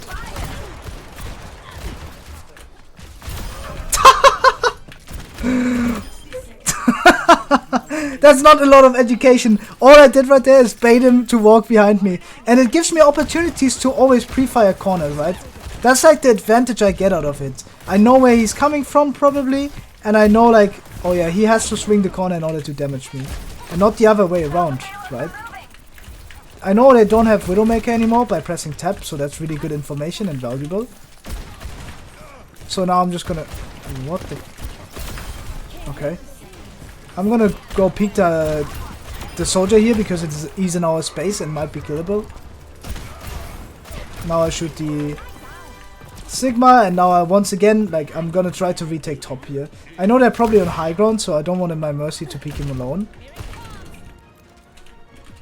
Yeah, but I'm gonna retake top and I want to help my Mercy here in a 2v1 basically. I don't want to walk out immediately because that might get me headshotted. So I do want to be careful doing that. And the Hanzo might go from like this LOS. Don't know where he is, honestly. Yeah, don't know where the Hanzo was. But you get the point, right? If I go out there immediately and like strafe walk into the headshot of the Hanzo, it's not gonna be a good time for me. Because then my Mercy might rest stupid and then she also dies, right? So I don't want that. It's a Ashe Zeri right now. Not Ashe Carry, Ashe Zeri. Have this coming, so let's give it to them. Yeah, I'm trying to not say anything right now so I can cut it in the video, by the way. So I don't have to like watch the entire 2 hours again. You know, like watch the entire 8 hours myself. Trying to stay silent so I know where to cut, where to put the cut. Yeah, but this is a point where you like might want to go like Echo, you might want to go something like Ashe, you know, you might want to go Tracer and be the payload princess. We talked about that. Ken Alec, thank you for the sub. Hello, I'm the Widow from the enemy team. You're actually insane, Ashe. Good luck. Thank you. Insane, Ashe.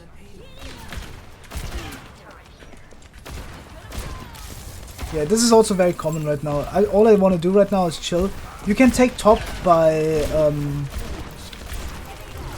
going right side here, right? Like, I'll show that. Just for like the sake of the education, I want to shoot the bubble here. Because that might give us an opportunity to kill the Winston. And it did. Like, rotating like this is actually completely fine and completely viable. Because no one can push you here and you always have the opportunity to go back to Mega Health Pack. So that's why rotating like this is super good. Now I'm gonna dynamite this. Make it hard for their backline to play here. Great. The top is gonna go behind, but we know that. We're gonna put 3 guys on card. I wanna shoot the Winston. Again, like, shooting the bubble is super viable and you always need to do that. He's not gonna touch, that's really good. So now I'm gonna go back for the top. I'm gonna look for him. Maybe he has already given up, but he might be stupid enough to walk into me and not walk away very deep. And I know from my mechanics that I might be able to kill him. Or that I should be able to kill him, and I'm not. Okay. But, like, if you're better mechanically there, you can engage the duel, but you can also ignore him. Both things work, right? Hello. It's okay to take the duel there, it's very good for us, right? Because he has the longer spawn rate, right? He has to walk out of spawn way longer than I have to, so that's why engaging that duel is generally better for me. You get the point. I just lost the duel.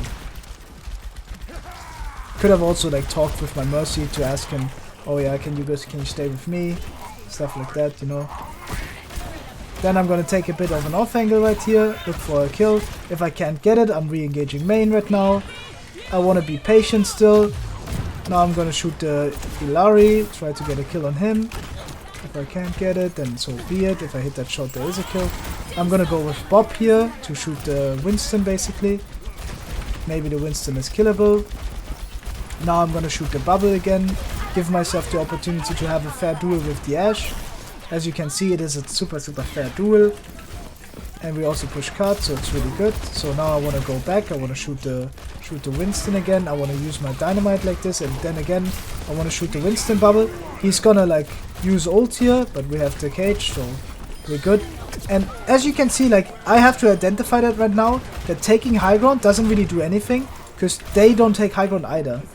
So pushing card here is also really good, right? Because otherwise no one pushes card. If we have someone pushing card, then I can also take high ground and pressure from a second angle. But I would have to give it up anyway, because when the Winston jumps on me with Kiriko, right? So playing low ground there, keeping them in a cycle where they don't have cooldowns is actually very good. Zen is better than Illari. Zen was always better than Illari. Illari is just more fun because you sustain yourself easier and you have a movement ability. So you don't die if you're out of position.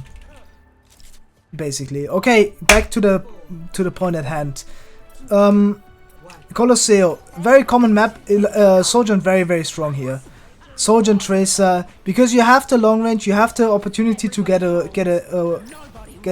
entry pick basically. It's your job as a DPS to get an entry pick. Like, no one else in your team has a better ability to get an entry pick than you on DPS. Right? So that's your job. And the way how you create is by playing into your character's own strengths. And by winning duels that are like in favor of yours. Right? Like right there, I wanna like put a molly down, then I wanna shoot the Lucio who's overextended. Pro. I just missed the rail though, really heavily. Now that Cassidy is in, I'm gonna try to shoot the Cassidy. If the Tracer is going over here, then I'm gonna shoot him, of course. But we have to probably go back here.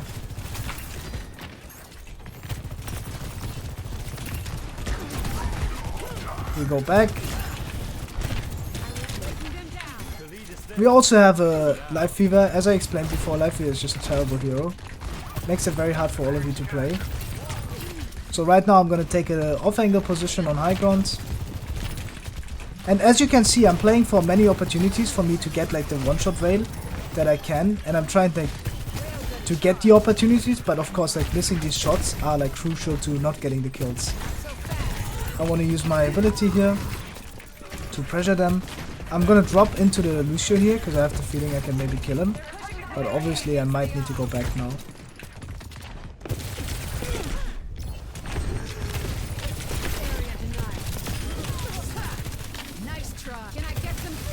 Very unfortunate that I die here. Both of my supports are like busy healing each other, I feel like.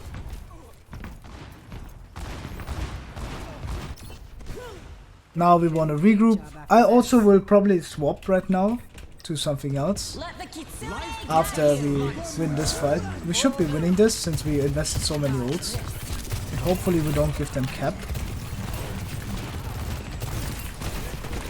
I have to use my ult.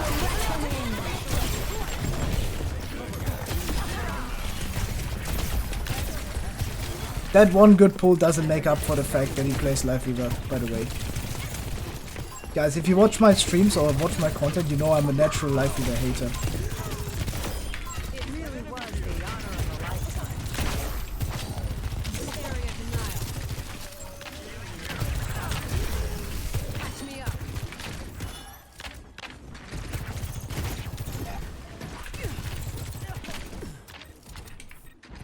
Unranked to GM.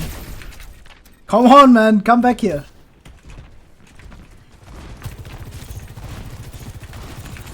Yeah, this is like an off angle that you can take. To be honest, I'm just on that angle because I already started here. I want to use my E basically to pressure them here. Then I want to use my rail to finish off kills. Like holding rail here is completely fine. It makes it hard for the enemy team to peek.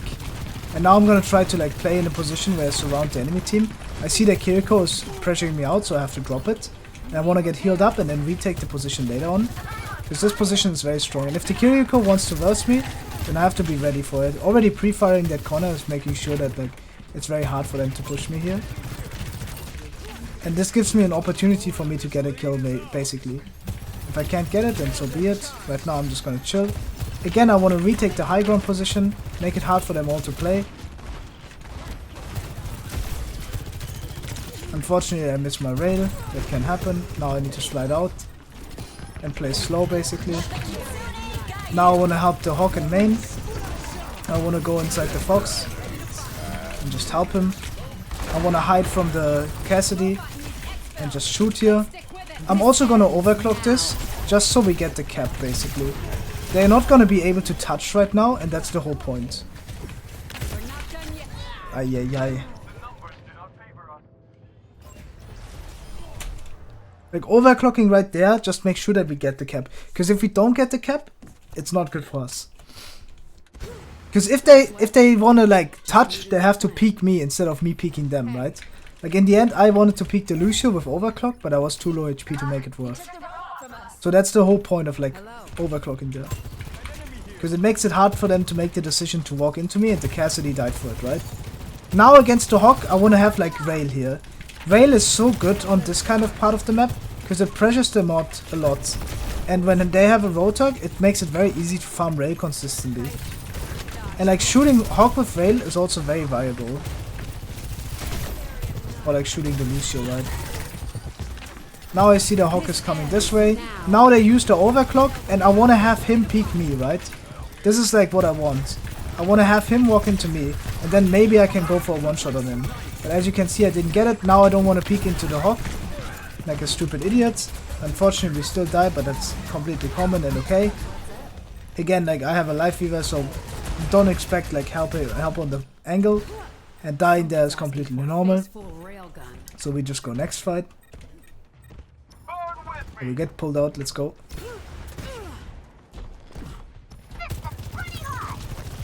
We do a bit of staggering, which is very bad.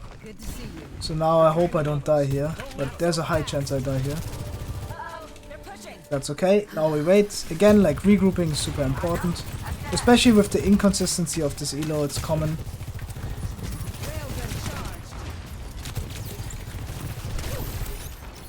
Now I want to walk up. I basically want to like take the high ground position here. I want to ask my diva to like take high ground here instead of going inside there. Fortunately, they do Ajax as well, so that's really good for us. And as you can see, I'm trying to flip the map over here. Oh, my ammo is gone. You're in the way. Cassidy died late, that's bad. That's also a reason why you want to have a Lucio. Just so you can speed the homie back fast. He's going Genji now with ult. Makes a lot of sense. What we want to do right now, I want to farm rail, and once I get rail, I want to take the high ground again. Always take the high ground after you have rail. Now I gotta give space, and I want to use my overclock to keep them in main basically. Right? Because that pressures them to make a mistake basically.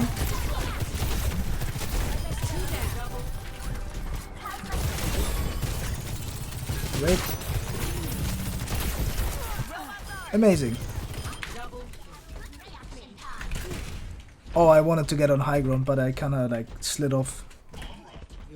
Gonna do the same thing again. Luckily you get it fast. So now I wanna have like this kind of bridge contest. And the way how you contest this bridge is like holding rail and making it hard for the enemy team to walk up. Like you can see right now, it's gonna be very hard for them to take this bridge whenever I have rail.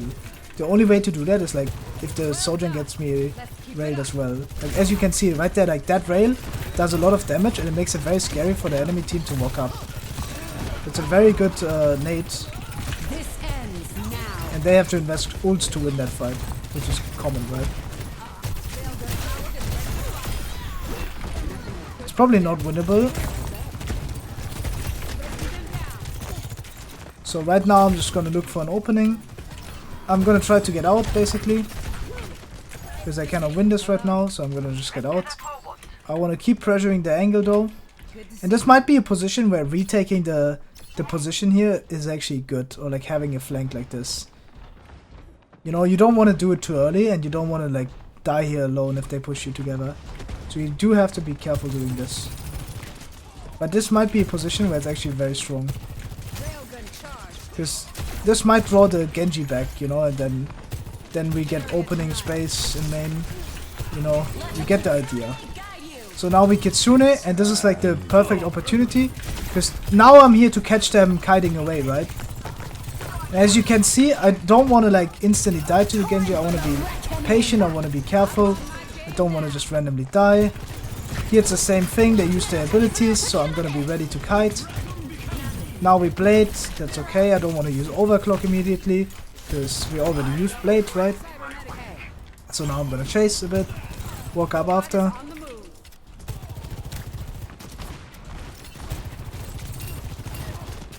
I'm gonna play below. It's very easy to play below without risking to die. Now I farmed rail, so I'm gonna peek with rail on high ground. I missed the rail, that's okay. Now this is like the opportunity, I can use Overclock here. It's very hard for them to walk into this.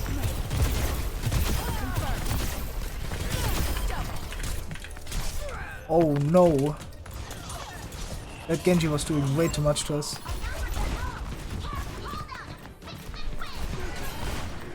What is kite? Is that what you say? Kiting means like running away, you know? If the enemy have more cooldowns than you, then you run away. That is kiting. Sojourn, Echo, Tracer, yeah, that's what I recommend on DPS. Those 3 heroes just fill every gap that you need.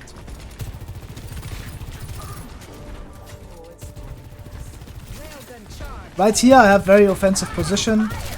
And very luckily we just win without me having to do a lot. Great. I wanted to go back on the high ground, but I couldn't, so... Great. But as you can see, with Sojourn, it's still very dependent on hitting your shots, right? But if you have good timing, good momentum, and you understand, like, to not overextend, then you make yourself...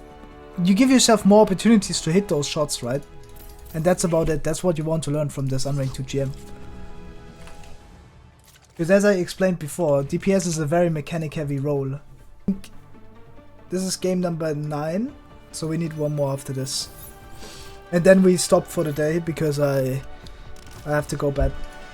I'll probably continue this tomorrow and try to get master. That's the goal.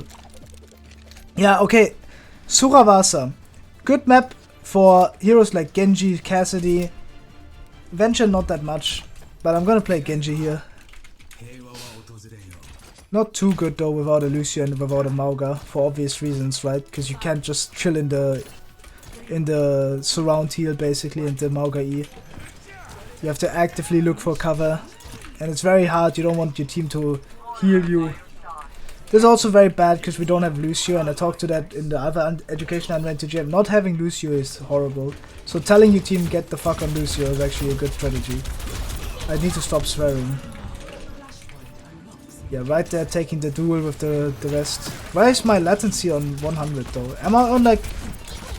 What servers am I on? I think I'm on the Saudi server.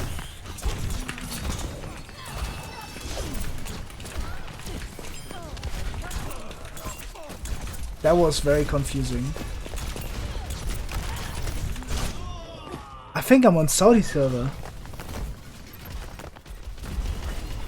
Not too sure though. That's crazy, my guy lives. Oh, he's dead now. Yeah, I wasn't really saying a lot there, to be honest. All I'm looking for right now is an opening to go on the Ash, basically. Like, there's not a lot more you can do right here.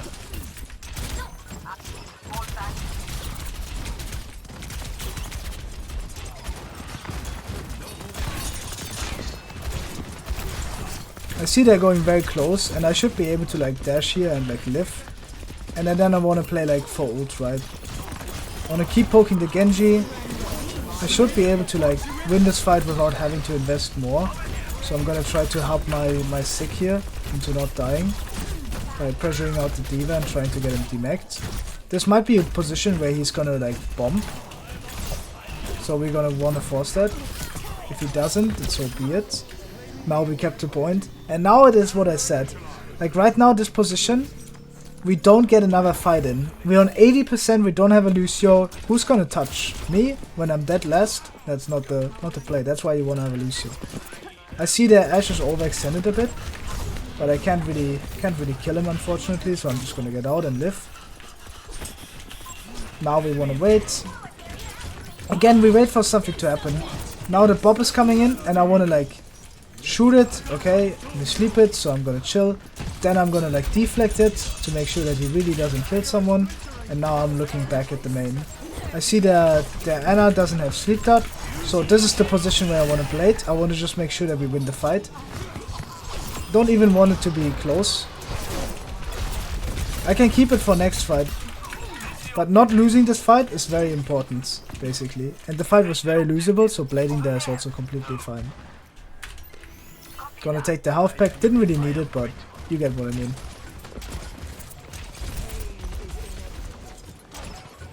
Now I wanna hold the position here by pressuring out the D.Va basically, make it hard for him to touch. I also want to deflect the Genji and then like run away from him. But obviously we just still lose unfortunately. Because we got entry picked on the Hanzo. I mean we're playing Hanzo into this composition. It seems like a bad idea to be honest. But it's okay. So now what I do is probably switch to Cassidy or Mei. That's what you should look for. Because it just makes it very easy to play. I'm gonna play Mei, I'm gonna showcase Mei I think. Okay, we have a Winston now, so I want a Tracer. As I said, you want to like, as a DPS, you want to like switch around with your team. Especially on a map like that. Like, let's say I play like Cassidy here, right? I'm just gonna put myself in the fire line of everyone else in the enemy team. So I'm not gonna enjoy the game, that's for sure. So right now I want to look back at my team, see where they are at. I don't want to engage too early or whatever, I want to wait for my Ana. Then I'm gonna rotate, I wanna make a rotation and like go on the left basically. So I'm gonna go over here. If Omar chases me, that's bad for him. Now they use their abilities over here. My Winston is very deep, that's very bad, but...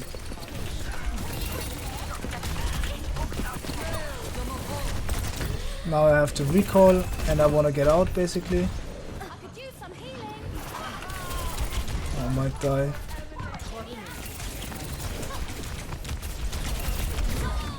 I dislike our support composition.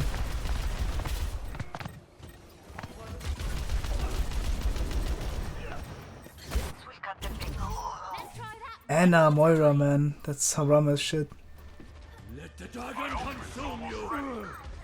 Can you switch Hanzo? Wait.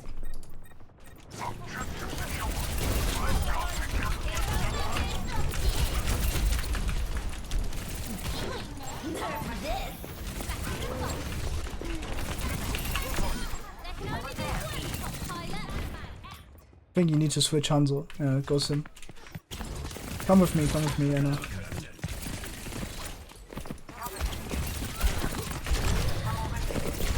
He's one! No way. They're all one on the right. Oh, that's okay. Oh, that's so sad that I died there. That's like me missing a single shot there. If I hit that shot, I win it. Now we use a lot of ults. And we don't even win the fight, unfortunately. Bro, like... The Ashe is just a goat or what?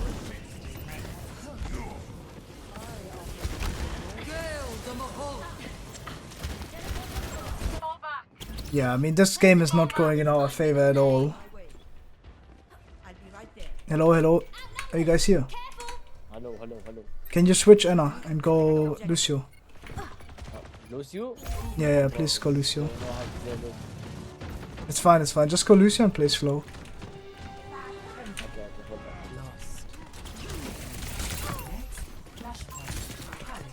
Hey, God, me, guys!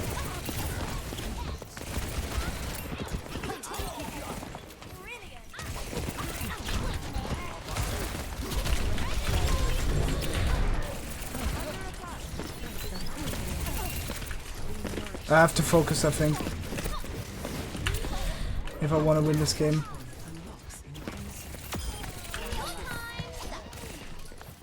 Go back, go back. You need to go point.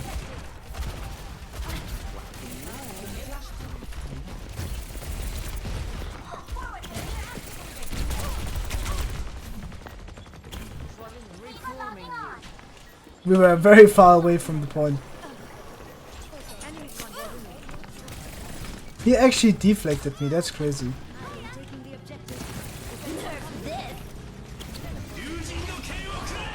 Oh wow.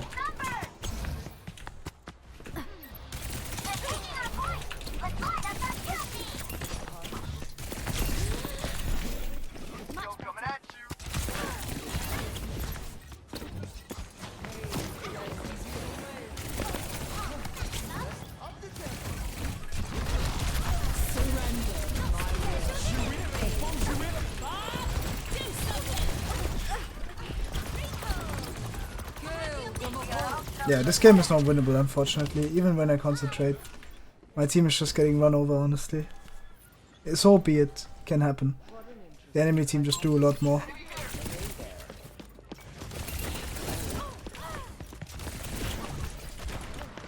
Doesn't seem very easy to win.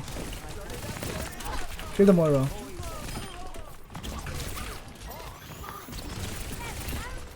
Walk, walk, walk. It's Baby Diva. Baby Diva, Baby Diva. Kill the Ash on the right. Oh, I'm just dying. Ay, bro, I can't play the game at all.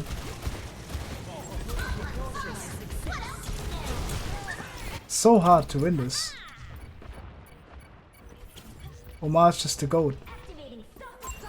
Diva low, guys. Point.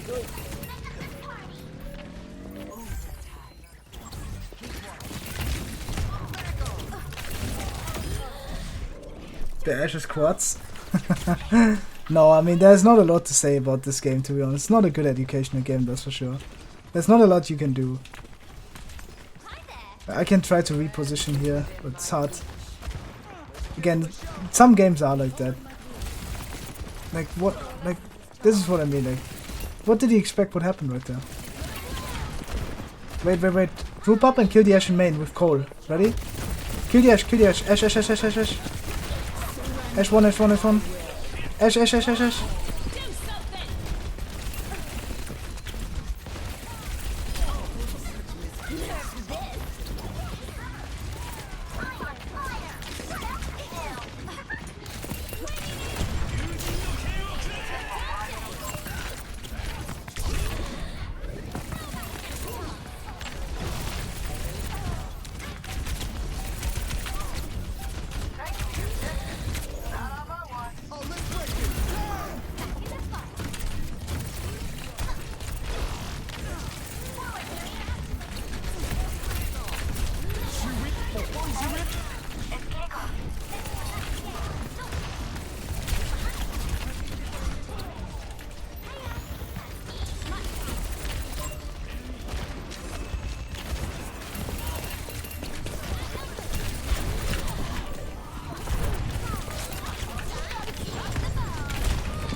GG. Unlucky. Unwinnable game, unfortunately. We just got hardcore fun, even with a better support comp. That's just like a team gap, but it's okay. Just go next game. Can't even make it easier by playing anything else. I was also in an Arab lobby, or like a Saudi lobby, I don't know why. It's a bit confusing to me how that can happen. Am I on VPN? Probably not, but that's a weird lobby, man. Greetings. Yep. Okay, last placement game. Nepal, close range map, and it's very strong right here. It's something like Pharah. You might be confused why it's good, but it's actually very hard to walk out of the choke on the first point here, and you will see why. Let me show you this. It's very common to walk out top. Like everyone, you basically need to walk out top, and having this like angle right here, spamming the enemy team from preventing them from walking out, is really strong.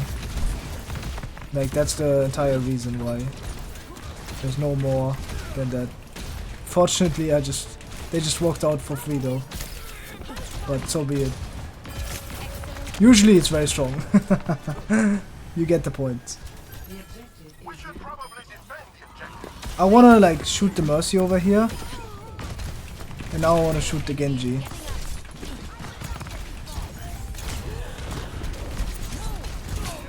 I don't want him deflecting my shots.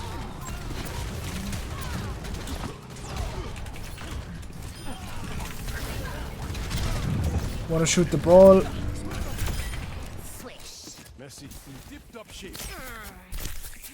You can take Unranked 2 GM video and also make many small videos from it on YouTube. No, actually I want to make quality videos. Like, you know Karq, the YouTuber? I want to make videos like him. Like one tip for every hero, something like that. Like some quality educational stuff. Because the Unranked 2 GMs are just not very quality like, to be honest.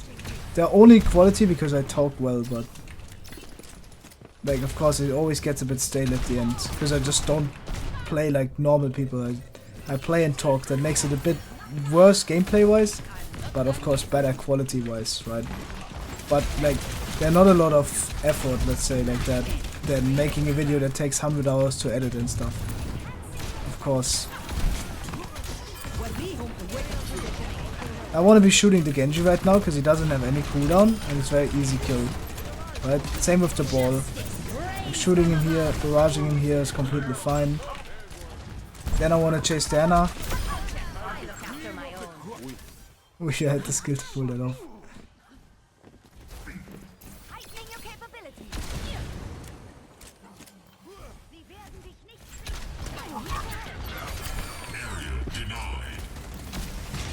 I was reading chat. Okay. I don't know what to say other than... There's not a lot to say, to be honest. Oh. I shouldn't peek that. But I think we should be fine. This is like a game... The Pharah is very strong here. It's very hard for them to walk up. But obviously into the ball you might also be getting away playing Tracer. Like if you struggle to ball, Tracer is always a very good option. I keep saying this to everyone. If you're struggling to ball, Tracer is very good.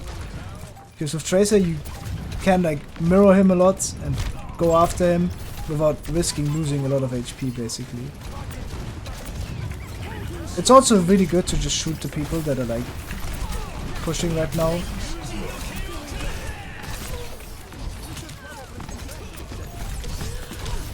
Oh, missing that shot is bad though. I swear the people in this elo are actually not bad players. Like mechanic wise. On DPS is actually such a role where it's like already so min-maxed, it's so hard to like make a big difference. There's not the TrqstMe Pharah I remember. It definitely is not. You're right on that. I'm just gonna barrage them here.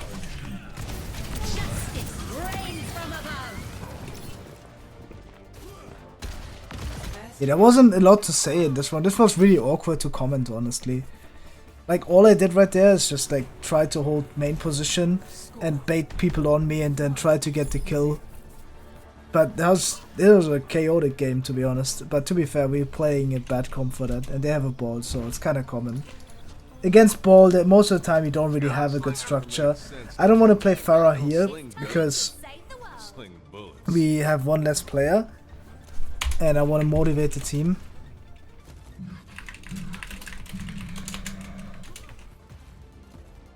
Okay. 5, 4, 3, 2, 1. I never had a Mercy Pocket like this. I just have to rename my account with a pro player name so I can have every time a Mercy Pocket. Yeah, that's not always good though. If you're not doing a lot and you're having a Mercy Pocket, then you're also eventually not doing anything with 2-player. This is what I mean, like chasing the ball right now is so good. That's what your job is basically, and it's so strong. Because you cannot do it with any hero better than with Tracer. Because I can like always cut him off, right? And like catch him off guard.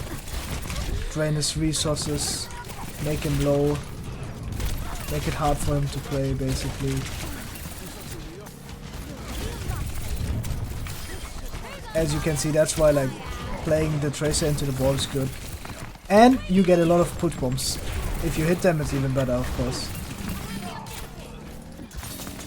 Yeah, now I'm trying to chase after the Mercy. Great. I don't want to die, so I have to be careful. So now I wait. Just be patient, honestly. This is like a waiting simulator. I want them to peek into our space. If my Cassidy overextends, I want to help him a bit. But again, I don't want to be aggressive too early. I want to play around this position. Not even this position. I see my team is playing here, so I'm also going to go around point. Because that makes it very easy for us to make a kill zone where I can like get an entry pick on the backline. So I'm just going to be patient here. Now they go for my bub. I'm going to try to help him if I can. If I can't, then so be it. I'm going to poke out the Diva from behind, and I'm going to poke out the Cassidy a bit. He actually got a crazy kill on my bub, I think. But yeah, that's okay. Now I get that opening I want, right? That's like, I'm causing a lot of havoc in the enemy backline. And now I can go for the Ana on that off angle. But I don't want to go too far since he's baiting me to walk into him. So all I'm doing right now is just dive points. Oh, that's some terrible blinks. Dying point is super good.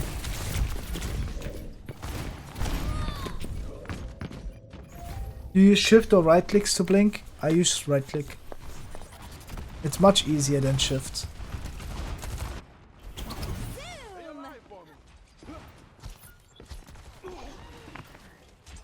So now I want to wait, I want to retake a position. Going bottom right or top right, both is fine. Bottom right's probably easier. And then I want to wait until my team peaks and everyone in their team peaks my team. And then I'm going to look for a stick on the Mercy. If I can't get it, so be it. That's very bad. So I'm just going to try to live. I swear, I get so many times where I just don't like be aware of like the Cassidy flashbang. For some reason. Like, I should be way more looking at that. I'm a bit sloppy.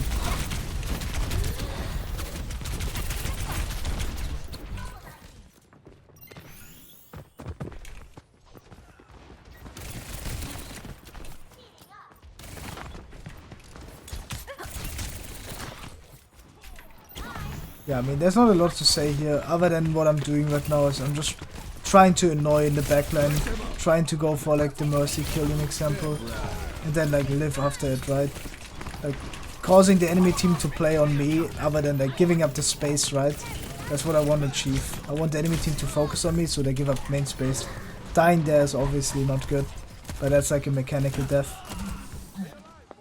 So it's... we already won the fight, but you get what I mean, right? The fight was technically usable, so dying there is bad. Wait, you guys see music? Oh god. I hope I can cut the music out without getting DMCA'd. Okay, wait. Right now we do the same thing again. I see that Cassidy is going left. I can't really mirror right now. I want to be patient again. Like, be careful. Now they're walking up, so now I'm gonna go for a sticky on the Ana. And I also want to be in a position where I can deny the rest, right? Because she's very likely to go for a rest now. And I might be able to get the kill on her. That is so sad that I don't kill her. That's actually just sad. There's no more needs to be said than that. If I aim better there, I just kill her, right? But you get what I mean. It's still good play, so it's worth going for, basically.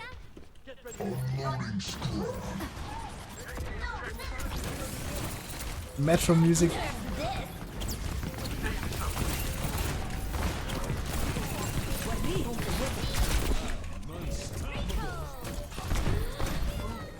Oh no, man.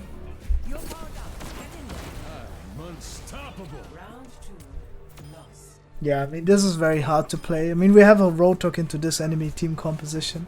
It's very hard to do anything with that. And Tracer, unfortunately, is not very easy to play.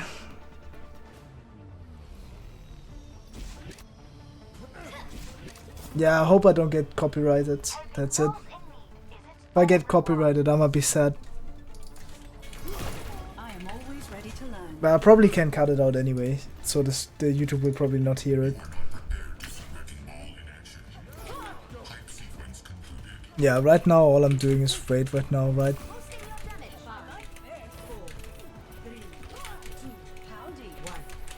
I'm gonna go on the Echo here, because Echo is generally okay. Not the best choice, but I have the feeling I want to do more damage and I want to play to carry more. And Echo is a really good option to deny the D.Va basically. And to kill the Genji, right? Who were doing a lot of trouble to me. So now the biggest issue that remains is the Cassidy basically. Anything else is kind of fine. All I want to do right now is look for an opportunity. I can't really go in right now.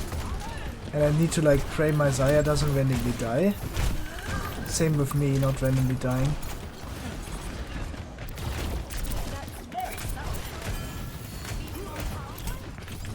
Now I can walk up basically.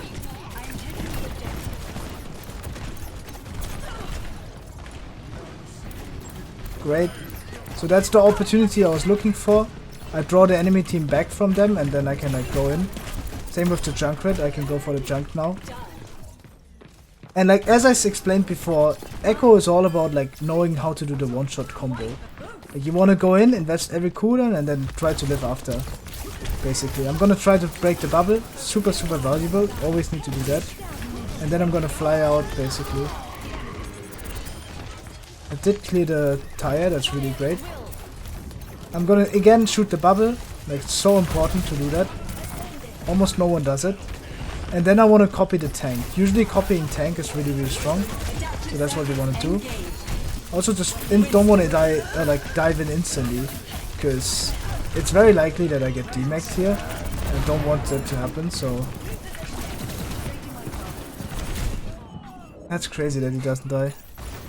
Yeah, but I probably have to switch now too. Oh no! Yeah, I wanted to go cast, but he already took cast, so I can't go cast anymore. Over here. Yeah, I'll probably go something like Tracer again. Or actually, I will go Pharah.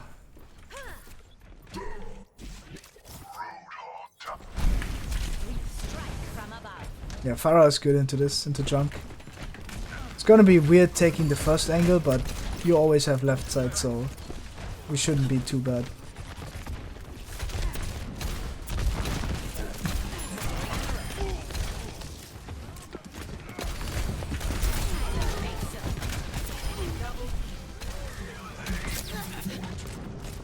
Yeah, I want to push the point right now. So that was a good break. Of course my Roadhog got a hook, so they're gonna probably go switch back to D.Va. They should at least. They wanna win. It's like on tank it's always like a counter swap game. Yeah, that's like important to know where the tire comes from to deny it, like, of course. It's also where the Junkrat is coming from, so I have to be also aware of that. Wanna shoot the guy who gets hooked, and I wanna shoot the rest. I'm also gonna go in here and like look for an opening with the barrage, basically.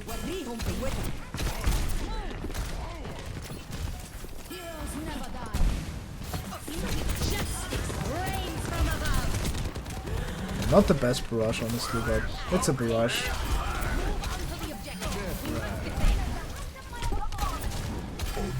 Okay, what a game. There's not a lot much said to be, other than making it hard for the enemy team to walk out of choke, right? It's what I said in the beginning with Pharah. It's very hard for the enemy team to walk out of the choke. That's why it's good to spam in there. Okay, we finished 8-2. Not too good, I'm not very happy with that. It's Diamond 4, but that's where we finish. We are back with another set. The goal today is to get the Masters. I'll probably play 8 hours, so I hope you will enjoy the entire day. I'll focus on the good heroes here. This is a game where something like Echo or Pharah can be very strong in. Pharah is extremely really good this entire season. There's definitely a big rise out of that hero if you play it well. It's just a lot of burst damage. It makes it very hard to walk through chokes. And a map like this, where there's a lot of like positions where it's hard to break through, is Pharah very strong in. Like this position, an example, it's very hard to walk through here. It's very hard to walk up on the second high ground, basically walk inside second high ground when you have a Pharah booping and spamming you out. So yeah, hopefully we get to Master 3 today. We will see about it.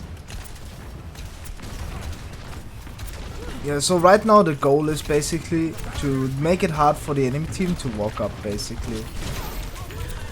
It should be a good start. And this is also what I mean with where Pharah is just really stronger, is to boop these people into you and then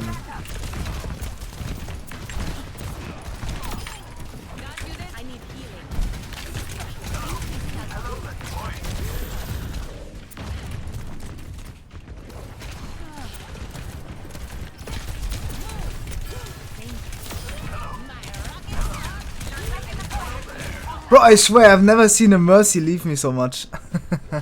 How good is Adam's support? I mean, it's not on level 1 Crooks level, you know, but he's pretty good. Always more to learn. Hello. Yeah, but this is also a situation where I was like heavily focused, of course. Like that, it's just important to hit my shots. I missed a lot of shots, meaning that I died for it, right? Can also flame the Mercy that you left me for no reason to heal someone for 2 HP. But there's no point in that. So all I gotta focus on is to try being more aggro and hitting the shots when I have the opportunities for it. That's it. So right now it's the same thing. We want to make it hard for the enemy team to take the good position here. I also want to shoot Lucio. Maybe we can kill him. Okay, if we can't, then so be it. I'm gonna shoot the Cass. And the Bub, of course. Want to make it hard for him to walk up. I do think he is in a very scary position. So as you can see, this is just a very scary situation for all of the enemy team. So now I'm gonna push them up because now I can, right? So this is like the opportunity I want to take. I want to go close. Now I'm gonna try to catch the Sojourn. If I can't, then so be it. I'll go back. Now I want to retake high ground. As I said before, this is like what I meant, right? They are forced to go D.Va now, basically to deny me, and D.Va is a very good pick here. I have to agree. They have Cassidy here.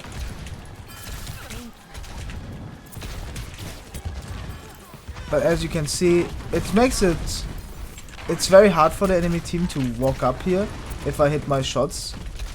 And that's exactly what you want. You want to make it hard for them to walk up. Very good barrage, taking care of all the idiots. The Sojourn who walks stairs alone, that's a bad position. Punishing that position with barrage is really good. It was very risky since I was very high in the air. I should be lower to the ground so that Cassidy can't shoot me from the low ground. That was the original plan. It's okay if it is not like that, but you see it. So now we're gonna do the same thing, just make it hard for them to walk. They're probably gonna 3-2-1 walk. That's what they have to do if they wanna eventually take that position. I'm also gonna peek my Mercy on occasion. And yeah, you can see like he windows that, and of course it's risky for me to peek it, but it's worth it at the same time. So now I'm just gonna fly away. Now with the new rocket booster, it's even easier to get away from D.Va. So you can get away playing worse positions basically and not be getting heavily punished for it. This is also worth to chase the D.Va here. I can of course die to the Cassidy, but that can always be a thing. So having good movement definitely helps in not dying to the Cassidy. I do want to get on the high ground again, and I want to start spamming again, holding the position. And I want to like pre-fire corners, of course. Like I know like right now they're most likely to walk around the corner. So as you can see, it's very draining for them to walk around this. And now the D.Va goes on me, and I'll just do the same thing. I'm just gonna barrage him. That's just a free entry pick, and I keep my position, right, with ease. And afterwards I can just kill the rest. Because the barrage is of course useful, But against D.Va, if she's in the enemy team, it's usually with a great risk. So using the barrage to trade the tank early of the fight is always really good. It's what you see like Yazan or like every good Pharah player do, and it makes a lot of sense. Here it's the same thing. I want to shoot the walk up. This is a bit scary because unfortunately my Mercy is not with me, so I do want to be a bit careful. But now she's with me a bit late, but it's okay. Once again, now I'm just gonna fly in. I'm gonna try to kill him. I'm not very happy with the way we play Mercy, but it's okay overall, of course. Because that way I had to leave my good position, but you know what it is. I can just like, if you're mad with it, you just go into voice chat and call. I think currently in the medal ranks, are we in the medal ranks? Is Diamond a medal rank? It's a medal rank. Currently in the ranks we're playing, I don't want to like showcase how big of a difference voice chat makes. That makes more sense later on. Because talking to your team is very, very important in general, and is a big part of like understanding the game, especially in that situation. I would assume my Mercy is a duo with someone else. You can check. Oh, okay, she's not. Every rank below champ is a medal rank. Definitely not. Yeah, but this is like a position that's very scary now, because we all can like hardly play this position. So we have to be kind of like afraid of what's going to happen, and I'm gonna go in with a barrage over here, instantly taking care of my biggest enemy. Like, this is a position where I can't like barrage the D.Va, so I have to take care of my biggest threat. And once my biggest threat is out, then I have a good position to play in, right? Because then any position can become easy to play in. As long as the cast is alive, it's gonna be hard to play in either position. They also have a lever. Their D.Va's probably getting flamed. Yo, why are you not matrixing the barrage?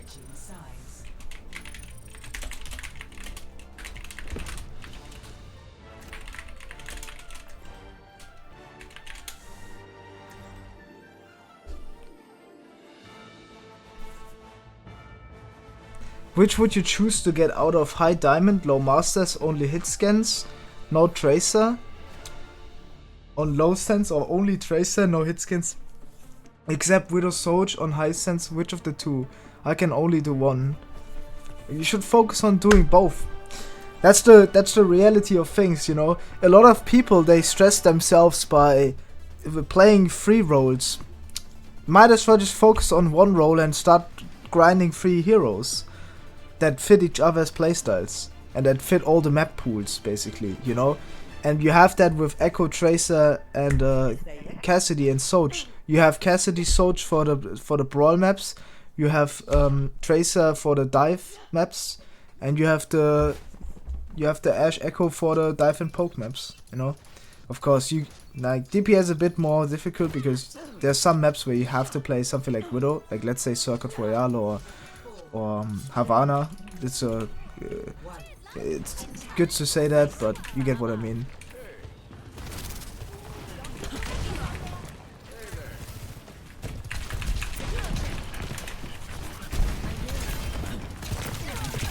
No, that's such a good TP. Almost killed me.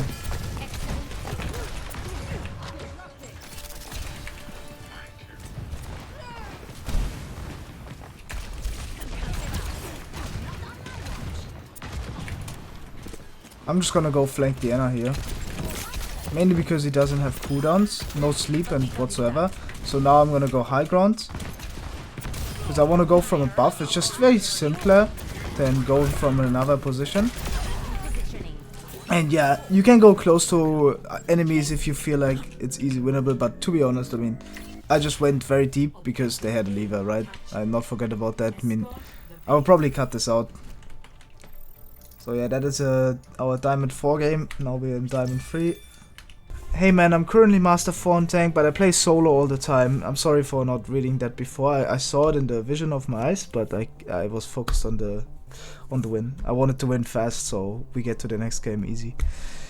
Hey man, I'm currently Master 4 in tank, but I play solo all the time. It's super frustrating to play solo as tank. I feel like all roles just can't carry anymore. the role. Every game is a coin flip who gets the boosted play in the team. On DPS and Masters 5, solo carrying is much easier for me. Yeah, I mean, you're playing the least impactful role as it's supposed to be, right? Because the thing I explained that a lot on tank is like, tank has the least impact, but a bad tank has the most impact.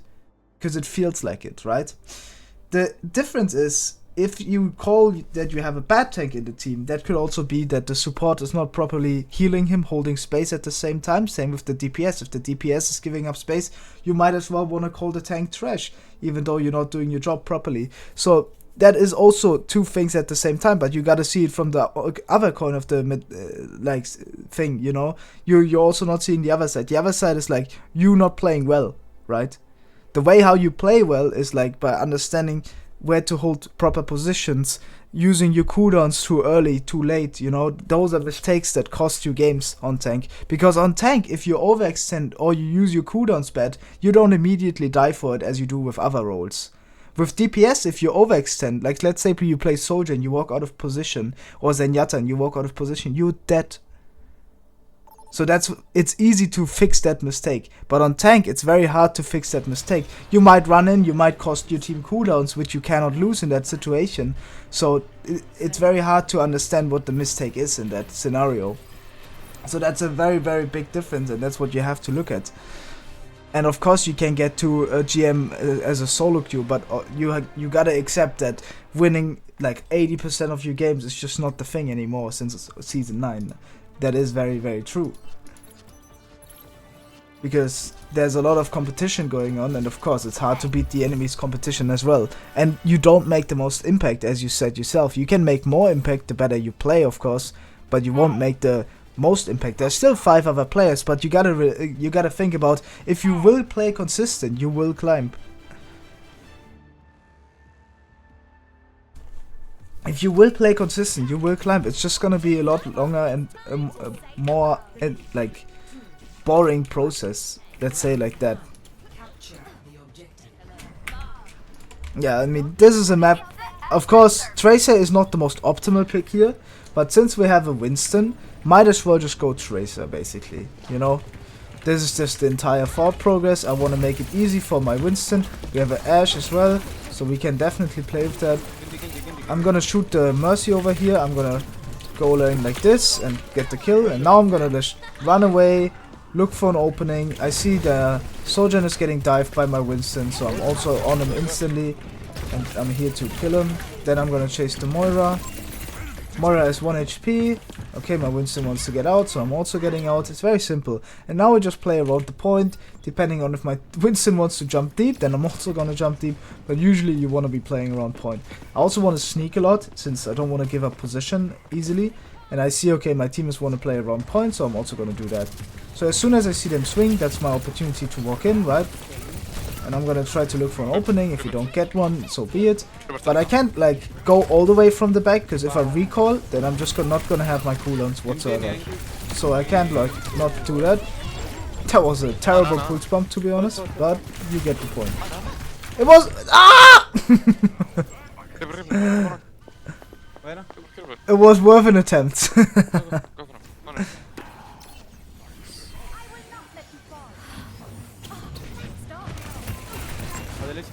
Yeah, now we shoot the Zarya basically after bubble. And this is like a position where it's very hard to get like a kill. We don't want to like go deeper here, so I want to just get out. And I don't want to bait my team to stay in as well, because this is really awkward to fight. And as you can see, if no one's fighting and everyone's going out, then your team will also realize, okay, I might also go out. You know, my Winston still has primal, so he might use it right now. But, I mean, that's a terrible primal though, but you get the point, right? Do want to be very careful here. They're gonna have like Reaper ult soon. And I want to keep up the pressure from this angle. It's very, very strong. Oh fuck. Yeah, this is a position where I just want to like get out, you know. I'm gonna grab health pack And I'll try to die point basically. Good touch. I can't, so I'm just gonna get out. Dying point there is super good. Just prevents them from retouching after you kill them one more time. And it makes it them stressed to touch point if you would ever C9. So dying point as a tracer, always really important. Because that's like 2 to 3-4% that you can squeeze out of every point, and that sometimes can make a difference. Right, if you want to min-max your potential, then of course you want to squeeze out every last bit. So I'm gonna like wait here and I'm gonna shoot the follow-up, because that's really important. Also want to pulse bomb the Cassidy. If I don't get it, that's kinda how it is, you know. Now I want to shoot the Xayah basically. Now I want to shoot the Cass since he used roll. But as you can see, positioning wise, it's just very easy for me to play. You know? And I don't want to like, once again, like, now is the position where you don't want to keep rushing it. You want to be patient now. If you're not patient, you might do what our Sojourn does and get entry picked here. You know? Or like force a lot of cooldowns. So this is like the position where I like want to shoot the Xayah, because all the follow-up healing is cut off right now since the monkey jump banned. And I can of course shoot the backline, but if we don't shoot that Xayah, we're never gonna walk up. So breaking the tank position is just super valuable as a DPS nowadays. It has a lot less It has a lot less to do with diving than you know, Tracer is very strong in catching the people that run away that are low on resources. That's what Tracer is good at. An example, like I can be in a great position and just shoot the Xayah there. Great aim today? No, it only looks like great aim, but in reality I had a safe position, so it's very easy for me to focus on aiming instead of fearing that dying is a possibility, right? So that's a big difference, Winchester. Now that you aren't feeding her scraps all the time. What hero has better carry, hitscan or Tracer? A better question, I guess. Depends on the map, I would say. Definitely hitscan has more impact. I believe that. Depends on the map though. Like if you play Havana and you're a great Widowmaker, you might as well just carry on Widowmaker instead of like going Hanzo there and carrying, because it's two different roles. With Hanzo you break the shield and you hit more shots and then you're better than the enemy Hanzo. Pretty simple. So with Widowmaker it's a completely different story, right?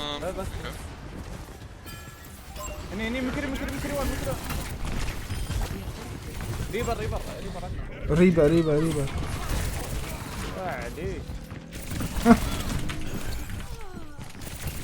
Yeah, I'm sorry, I was not talking. Yeah, so right now I wanna just go below. I wanna look for like the Cass or like die point, of course, dying point. Or now I can try to live and look for an opportunity to get a kill perhaps. I know he doesn't have hook, he used it. So I see that everyone is out, so we also go out. We also switch to Winston, that's really good, and we switch to Anna. So that is very great. I will hook him and you give me nade. I love the Saudis with their broken English. I swear to God, that's the most funniest shit.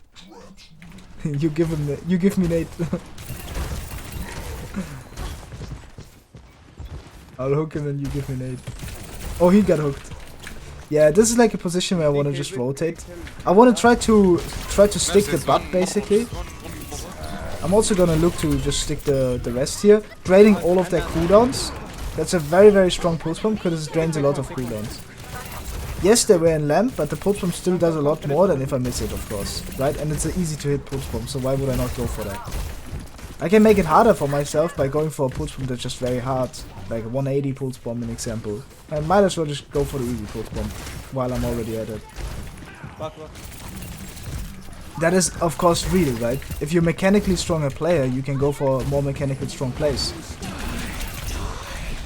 Oh, again? What? Yeah, that's an easy blossom for him. Good blossom. Hello. Hey, it's Keiko.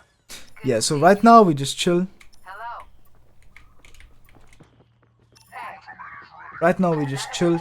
We don't want to like do anything fancy. We're just playing in the back.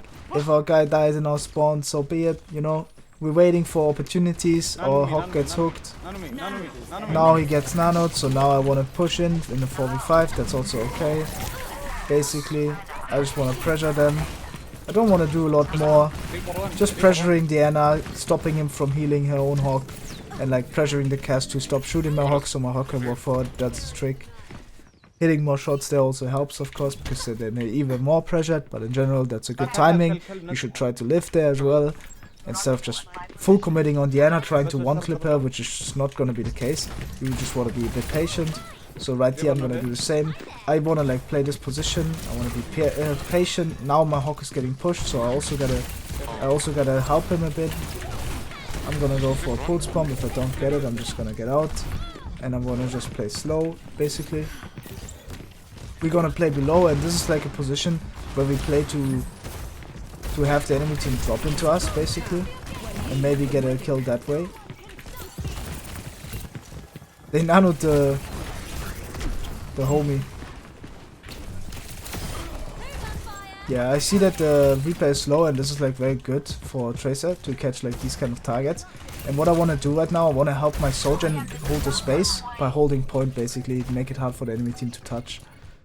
Unfortunately, I died, but that's what you would want. Holding point there is of course scary as a Tracer.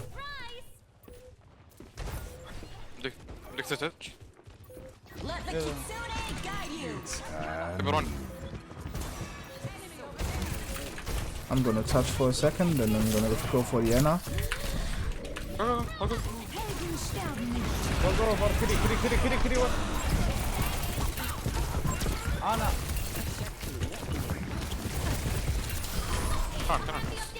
It's winnable.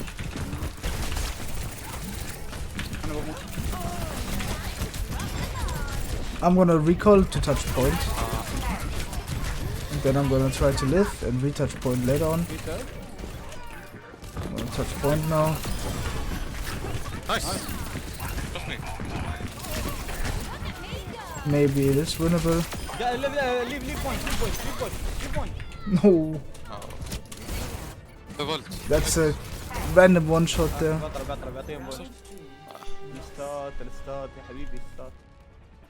اسمع لا لازم تجيبون بكات يا اخي ما اقدر وايد دم Hey Winchester. دم ضرب ما buckets. Yeah.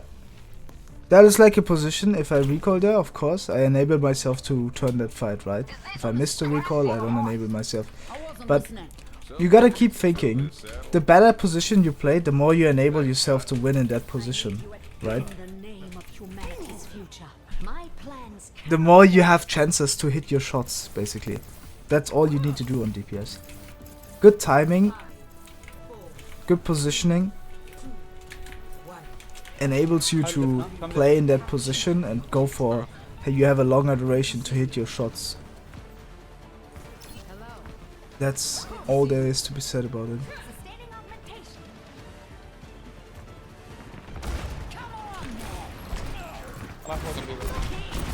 Yeah, the Cassidy, the Reaper is above, so I do want to be a bit careful here. But I'm gonna flank. This is like a slight off angle with very low risk. And now I want to like peek from main, right? Because we have a lot of main pressure with our Junker Queen, and I do want to have the help in main. This is also like an opportunity for me. I had the feeling that I can't get hooked and die here, because the only way to beat Hawk is like walk together into him.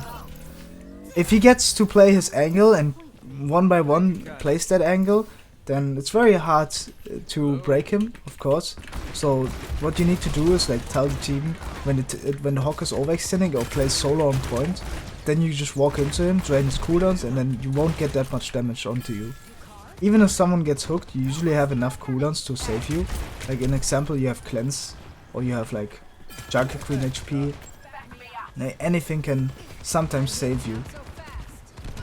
And the duration of his hook, like when he hooks someone, that makes a big difference. Come back, come back. It's too aggressive. Come back, come back. Hold the corner.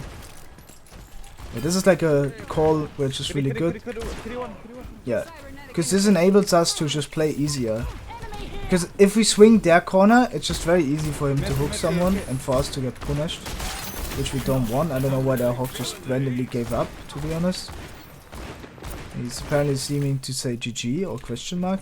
Maybe he lost his ability to move. So, yeah, that's a very interesting thing. Yeah, right here, like, there's not a lot I can do other than, like, shoot people, right? So, I don't want to swing the corner too much. This seems like a big overextend. I said before, if you're overextending with the team, that just invites the team to keep overextending instead of just going back ever. Of course, you want to be in a position where you can help the team out.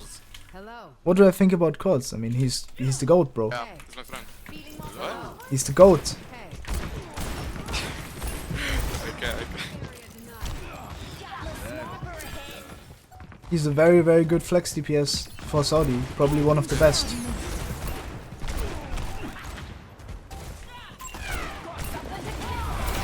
Of course, he's not a Quartz yet, an example, but who is a Quartz? Yeah. You know, like, we also gotta be realistic and stay with the reality, you know.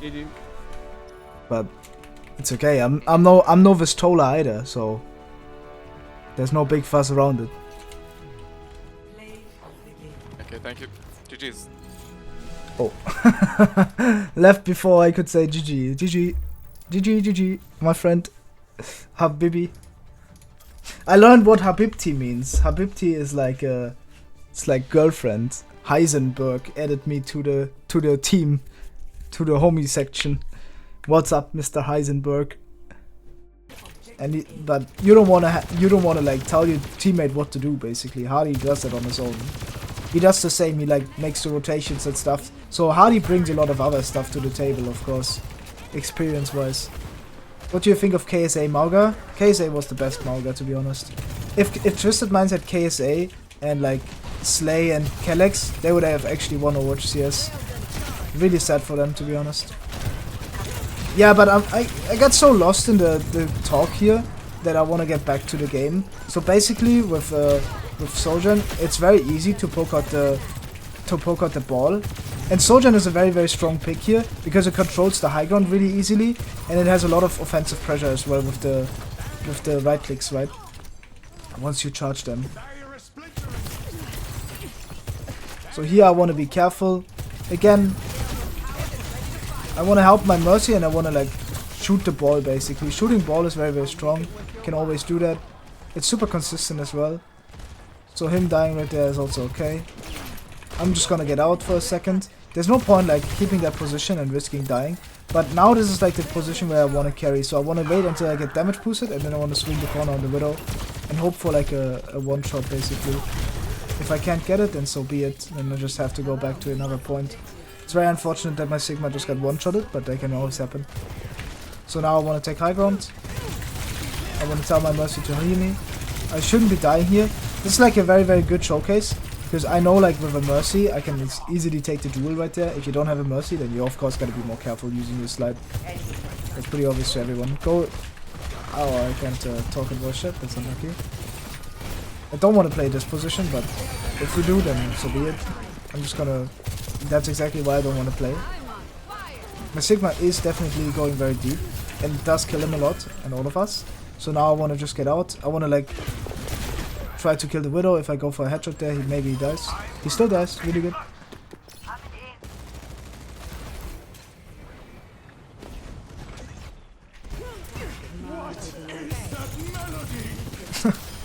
That's okay.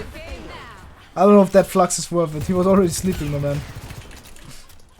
It's fine though. He might be back soon. That's what I was looking for. Good to see you.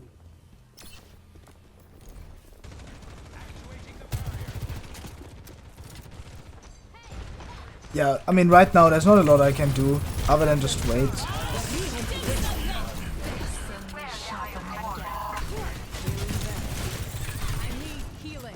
I dislike my tank's position and I might like want to talk to him for a second.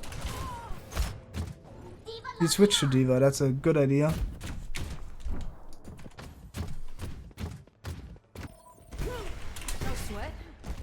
Don't think we can touch, unfortunately. Okay. Good to see you.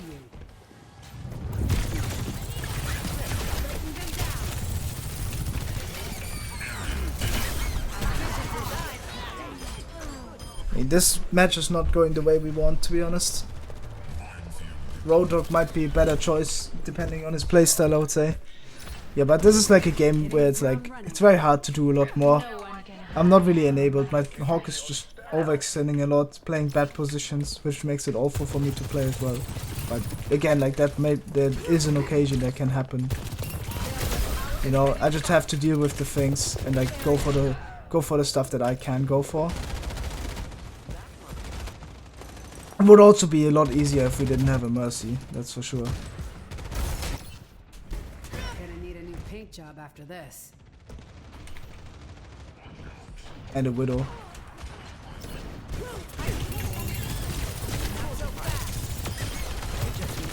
Yeah, but once again, there's not a lot much to say about that other than like farming rail. You know, I want to take high ground basically, because this forces the ball to shoot me out. On occasion, right? It's what you would want. We have a Widow now. This ends now.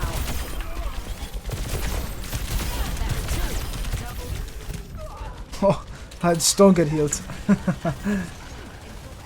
It's okay though. That was like a overclock where I shot the enemy through the bob basically. That was the goal. And it surprisingly worked out, to be honest. But yeah, this game is gonna be very tough to win since we're already down so much on the clock. So, yeah. They have just a vastly superior comp basically.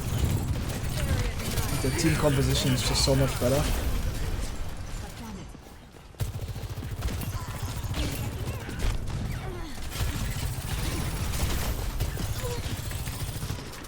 Unfortunately, we also stagger a bit, but this is like a position where I want to wait until my Hawk swings and then swing with him.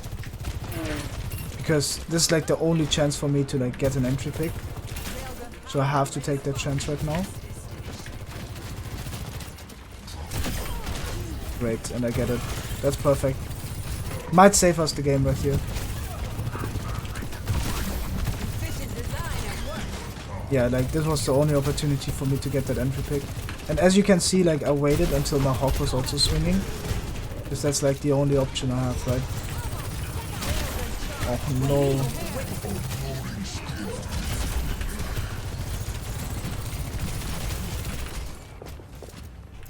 I want to use Overclock as soon as I get it, basically. This ends now.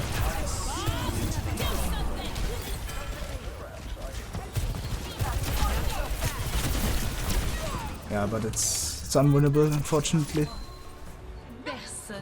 Aurora is the better Widow, definitely not. I wouldn't say this is a Widow gap, but it's just very hard for me to peek. The way I win this is like to talk to with the teammate, of course. Sorry, but it's kind of sad that you're playing Pocket Sojourn in Diamond. It wasn't my decision for me to get pocketed. I would just want to point that out, you know? And don't think it's good as well. I am the Ash. It wasn't my decision for that. I didn't ask for that, bro. Just playing Sojourn. Yeah, that's a weird guy, honestly. That's a bit weird for me. It wasn't my decision, man, for me to just have a Mercy.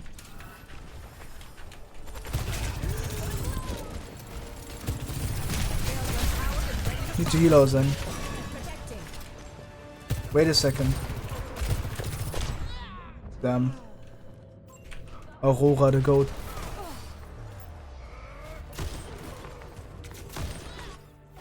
Aurora the goat. So it's very hard for us to break that ball comp. The ball is a lot of struggle. But yeah, this is like a position where I want to like Tracer.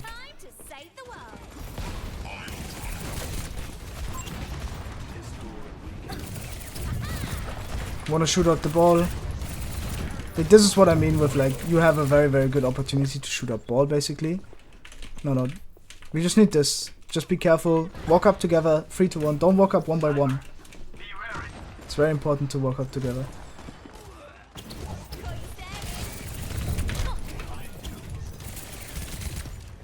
Oh, that's actually a crazy boop. Yeah, but this is like the occasion where I wanna like just shoot out the ball together.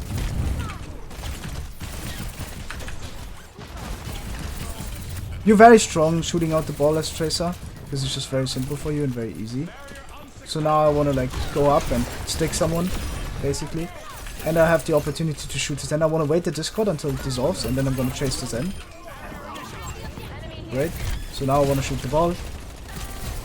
Once again, like controlling ball is what you need, right?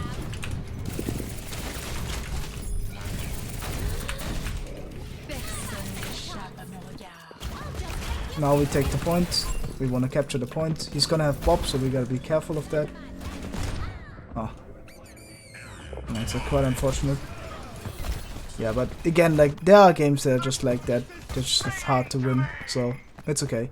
Perseverance is my middle name. I greet you. Got one here. Yeah, I mean the ball's playing well. That's definitely true.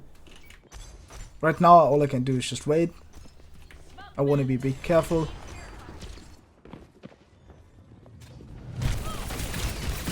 I want to take the health pack and I want to shoot the ball out. Again, like shooting ball is your job as a Tracer, because you can do it the best.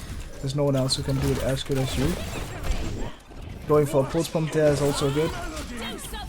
I want to shoot the Widow to get the kill here, and then I want to go from left basically. I want to swing left side because it's just a better swing basically. Oh. The Kiriko ult, man.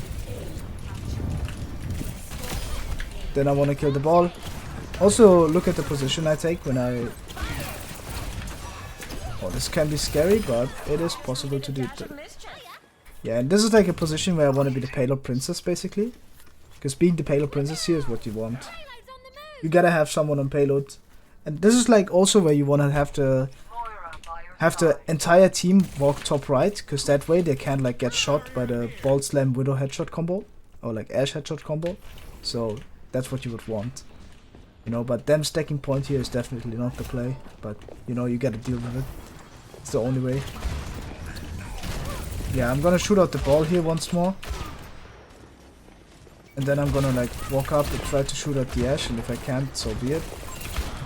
I can't really shoot him out, but I can like pressure him a bit. So yeah, not a lot to say about that. I gotta help my Zenyatta, because he might get slam comboed. Exactly. So now I'm gonna shoot the Ana in main. Should be a free kill. Oh, that's a good headshot from him, unfortunately.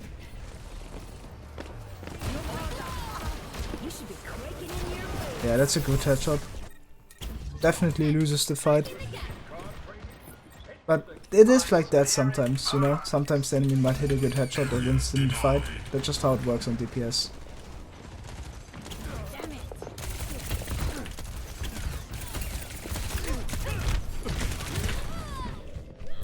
Yeah.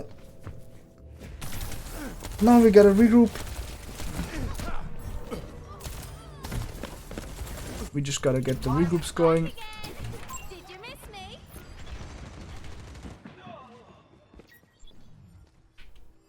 We wait everyone, then we walk up together.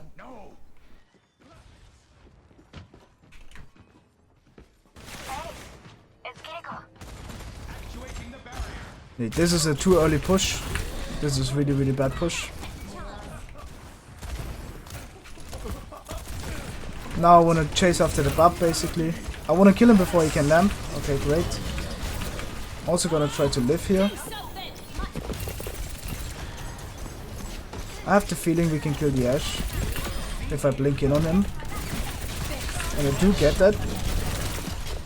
Unfortunately, we just all die again. Yeah, but it is okay. Losing that game is whatever, to be honest. Just a very, very hard game. They have a very strong ball. Right back up again. What's up?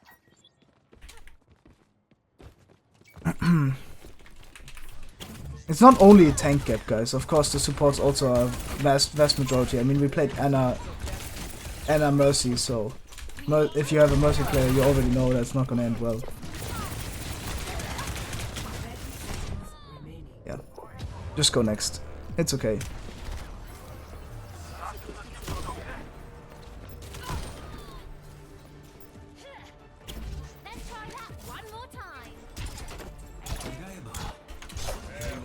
It is as I say, if you play consistent you get rewarded for it, if you don't, you won't.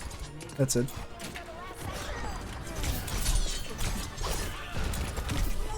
And I said in the beginning, it's gonna be long unranked to gem, obviously. So yeah, we just go next. Okay, we are on Lijiang Tower, a map where you try to play 3 different playstyles. Playstyle number 1 is the brawl playstyle, playstyle number 2 on the map dependent is the dive poke playstyle, and playstyle number 3 is the kind of like a bit spam. Like this map here, you can have like 2 different setups. You can like play for brawl, you can also play for spam. Both things work. You know, it's completely up to you on what you want. I would recommend Tracer with this kind of team composition. If you have like a Zenyatta, then something like Pharah to take a position top right, or like Echo is also really, really strong. So yeah, that's what you should want. So right now I want to just chill. I want to make a rotation basically. I want to go over to the left side. Long rotation once again is very favorable. I want to look at my team's position. And I want to like take a fair duel with the enemy soldier, you know. This is a fair duel because it's only him and me.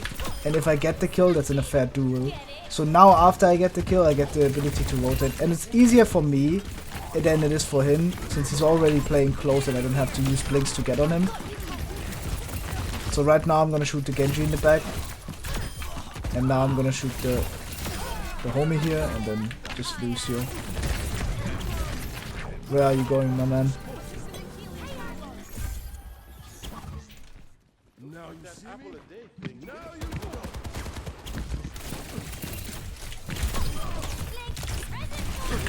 Like, my pulse bombs are just not on point, honestly. That's also an unnecessary pulse, to be honest. Like, you don't need to use it there. It's off my team's side, so I should be trying to play with my team there instead of off my team's position. Obviously. So right now I can't really do a lot. I'm just gonna like keep holding the left side angle to make sure that no one takes this angle for free, basically. And this is like a big part of it, right? I have to risk getting headshotted by the Cassidy, but as you can see, the left side angle just enables me sometimes to go in and get like entries. So now I want to be passive right now. I'm controlling the soldier by not like engaging in a duel with him. And once I get the opportunity for him to turn away, then I have like my chance to push him, right? And then it's even stronger. So now I want to recoil. I want to shoot the Cass and then I want to get back. Now we want to retake main. I want to shoot the soldier over here. Ay, am I dead? Oh, yeah, I'm dead. I'm not good in this entire unranked 2GM to dodge the Cassidy nades. It's actually very, very tough. They are target seeking as well, I believe. So it's very, very tough to do that. So right now I want to just like die point. Again, like dying point is super, super valuable, right? We always talk about that. Oh no. Yeah, and now we just go group up. That's okay.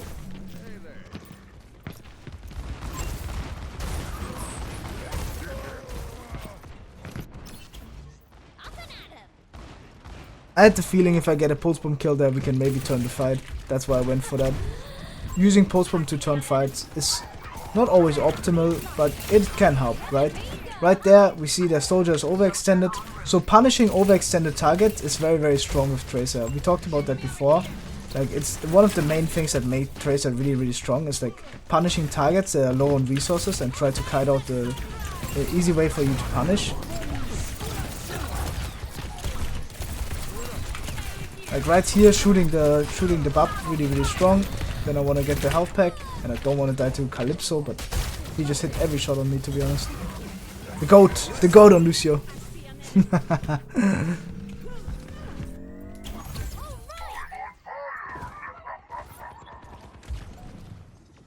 was made for this. Over there. So now we just wait. This is like a easy kill. It's very risky, of course, but I heard he doesn't have roll, so that's why I went for that. If he had roll, then you of course don't want to do like that.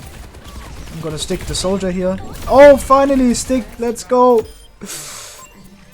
Yeah, but as I said, this position just allows you to do stuff, basically. It's very hard to break it. If you want to break the position and the enemy team have that position, then you have to go flank so your team can walk through main, basically. You want to give your team an opportunity to walk through main. Now this is a map, Pharah, super strong here. Super strong. Always used to be. This is like the classic Yazan map in GM. In GM he just goes Pharah and it's just very tough to walk out and break through chokes. You can also do that with Soldier, basically. No, not Soldier, I'm sorry, Sojourn. You know, make it hard for the enemy team to walk up, basically. Always have the raid pressure. It's really strong.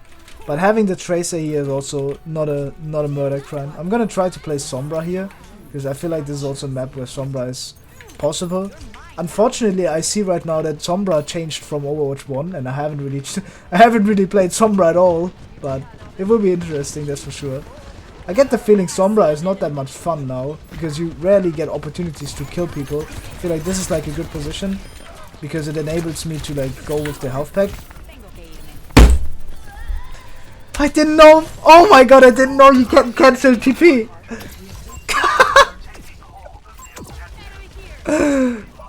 I did not know you can cancel the TP.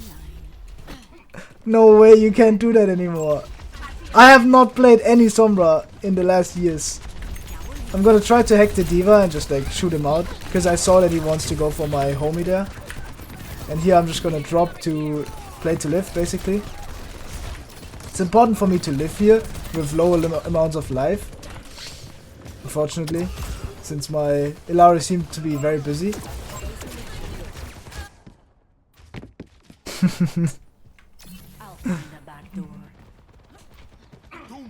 Yeah, Sombra is definitely not the hero you want to play. It's not only hard to play, but it's also shit. Like, you barely do anything. It's pretty obvious. Even if you're very good on it. Sombra is like a hero that requires a special like team composition to be working out. Right here I want to shoot the soldier. I don't know what's going on, but I'm not using my TP well.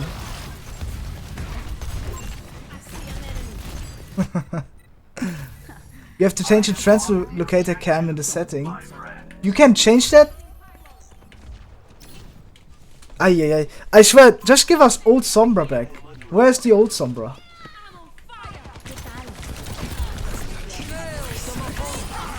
Yeah, I mean that visor, there's nothing I can do to say about that educationally. That was just a greedy visor. That was too early. He had to wait until the D.Va was already in. I'm gonna use my EMP here just to win that fight, because I had the feeling if I then dies here early, then we might still lose it. So yeah, using an EMP here is no crime. Wait, when do I go in this? When I don't shoot, I go in this or what? What kind of mechanic is that? Maybe Sombra is not your hero? Yeah, I mean, I'm not saying it is. I'm just trying to showcase it to the best ability.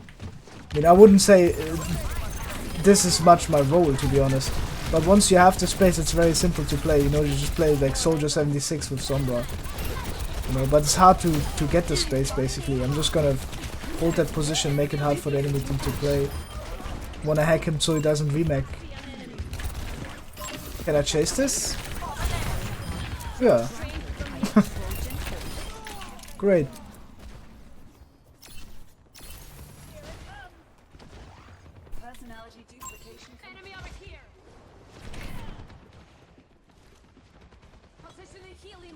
I'm trying, as I said before, I'm trying to make this Educational Unranked to GM more of an Educational Unranked to GM than just getting to GM, basically. What I see a lot of other streamers do. You know? It's just very simple for me to just like pick Cassidy and just farm people, basically, right?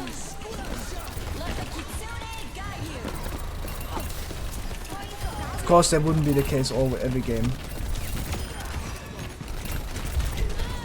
Oh, that's quite unfortunate. I tried to live right there, but didn't really work out, to be honest. But yeah, this right there, this rest of the end game, this was like mostly the enemy team staggering and not being able to like fully go in together. It's also very annoying since the Torpion turret just did a lot of work right there. It's still alive, right? Is it? Yeah, I'm just gonna hack it so it's out of the house for a second.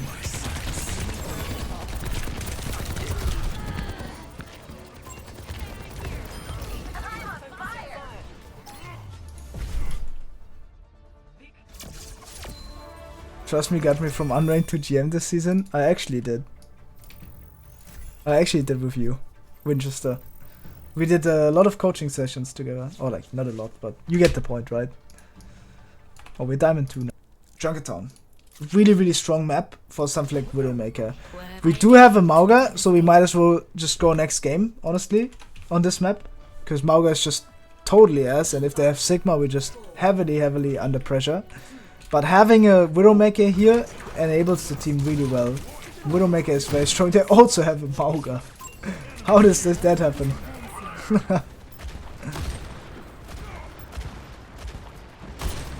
Yeah, but right now all I do is just push card, honestly. Once I get opportunity to like go other high ground, I'll take that. And I wanna like, with Widowmaker, you wanna put yourself in a position where you can get the longest amount of time to try to get headshots, basically, you know. So right now this would be a good opportunity for me to like push the Cassidy together, you know, and take this position very aggressively. And now I have the opportunity to just click heads, basically. That's what you want in the unranked 2 GM. You hold a position where you can like click get the most opportunities, right, for you to get headshot kills. Nice shot. Oh, I'm dead. Oh.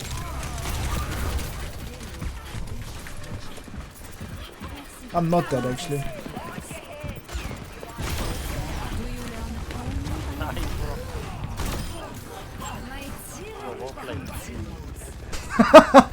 Bro, I love the reaction of the homie, you know. Nice, bro.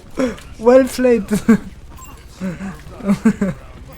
Yeah, but this is why, like, Widowmaker unranked 2 GMs, it's super situational, and there's not a lot to be said about Widowmaker unranked 2 GMs, honestly. Because it's just an aim hero, honestly. You hit more shots, you get rewarded by it, you know.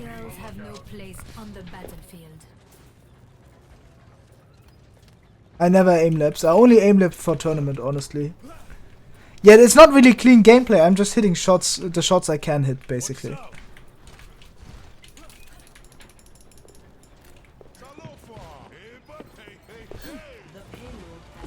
Yeah, so right now, the way how you want to use walls is by taking, like, position, right? Like, using walls to take aggressive position is what you want. Like, right now there's no need, since, like, why would there, you know? If the enemies are holding high ground, an example, then using walls to pressure them and for you to make it easier to walk around corners is what you would look for, right? Like, right now I'm gonna go back, I wanna play the high ground, I wanna shoot the tray. I should have shot that. Yeah, but it's okay. Now we just gotta regroup anyway. There's not a lot to be said about that. We just lost the fight. They have a Sigma comp now, so it's way harder now. Without the Sigma comp, I'm way less pressured, of course, and that way, like, it's way easier for me to do stuff, right? Yeah. How did I not hit that? Like, this is what I mean. Like, you get the opportunity to hit your shots on the Kiriko as well, and if you miss it, then you're kind of losing out on a kill, obviously. But you want to put yourself in a position where you can get the most out of your shots, right? Like pressuring the Zenyatta right here is really good. Shooting the tray. Now we want to shoot the Sig. And now this is like a position where it's very common for Widowmakers to get the entry peak and to keep the stalling active, right? That's what you want. You want to keep the stalling active, basically. If the enemy team are overextending and peeking you for no reason, then they might get punished heavily for it, right? And that's what you would want. So now I'm gonna do that. Okay, unfortunately I'm not getting the stalling going. And now the Genji is gonna come on me.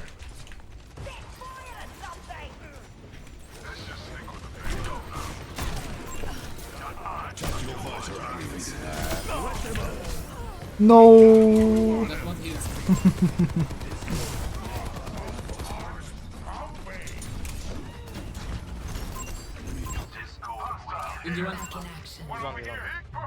Cass Monkey? No, the Cassidy made a mistake. He picked me in a 1v1, which he cannot win in. So that mistake almost cost him his life, and if I kill him there, they're not gonna have a good time breaking our composition, right? Because he needs to be in the fight in order to break it. And that rotation he made was just really, really awful, to be honest. Way too late. My team was already too far in, so you cannot rotate like that. Sorry, Cass, it's only 11:59.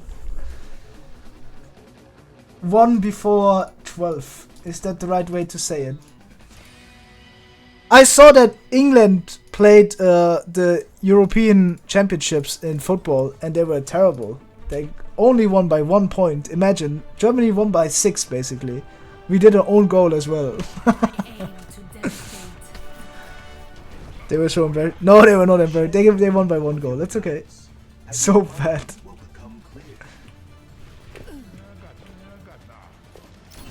Yeah, exactly. Like, you can't take a 1v1 against Widow that you're not gonna win, obviously, right? So you cannot do that. It's like you always gotta understand your strengths and your weaknesses as well, right? And respect the weaknesses, basically. If you have a fair duel and you lose because you get mechanically diffed, then you just have to work on your mechanics, right? That's pretty obvious to everyone. For me, you know, of course, I'm not gonna play like a Kevstar mechanically because obviously I'm not playing the role enough, and it's just very hard to play like him as well. Like, that's just a very big skill ceiling.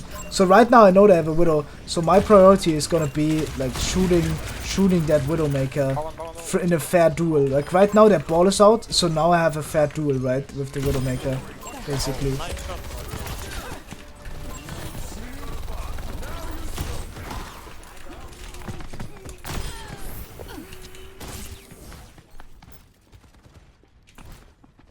Yeah, they don't have a Widowmaker anymore. For some reason.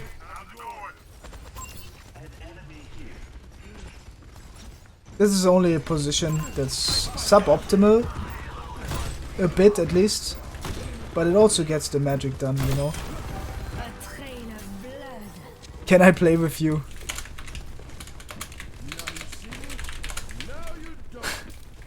Do you watch any cricket? Don't even know what it is. I know it's a sport, of course, but like, don't think I would ever watch that. It sounds like a terrible sport, no cap.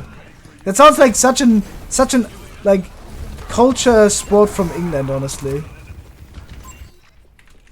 I've been waiting for a challenge.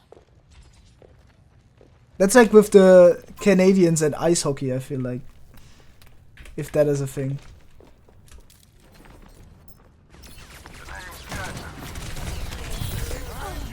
Sombra is actually the counter of Widowmaker, I swear to God. Not having the best fun. It's getting interesting. This guy really wants in the duo, it feels like. We just fight here.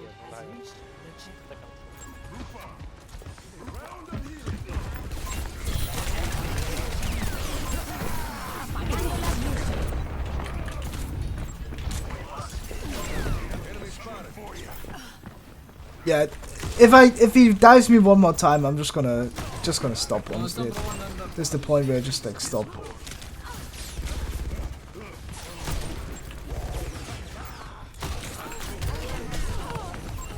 They're double diving me, come on, man.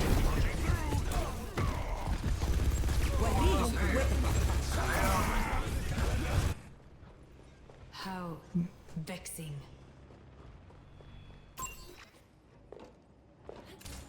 I'm already playing inside my team and I'm still dying. It's really rough. It's just the point where I just have to switch probably and just go Tracer, honestly. I mean, for obvious reasons.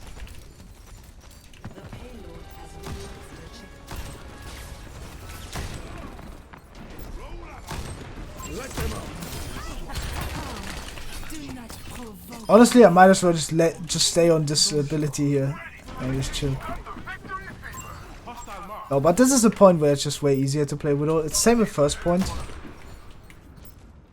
If Widowmaker is swapping, unheard of. Yeah, I mean, there's not a lot to be saying about educational part of Widowmaker. So if you've seen Widowmaker Educational Unranked to GM, most of the Widowmaker players, they're just good mechanically, honestly. There's not a lot you can say about Widowmaker positioning, to be honest. Other than, because the position varies anyway. The concept is like you want to try to give yourself the largest time window for you to do something, right?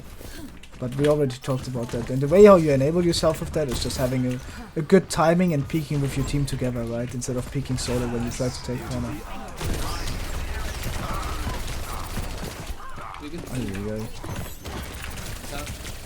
Please! Es reicht!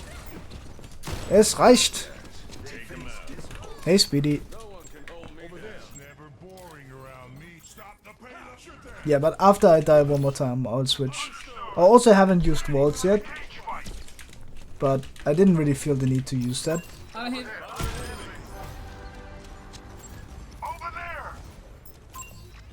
I'm just gonna be patient right now, wait for opportunities to happen, and then play together with the team, honestly. Shoot the Cassidy over here. Last one. Okay, that move from my buff was cool. I don't have a cat. I don't have any pet, honestly. I think it's good that way, honestly. I don't think I'm the best owner of a pet. I feel like I would be maybe letting them starve.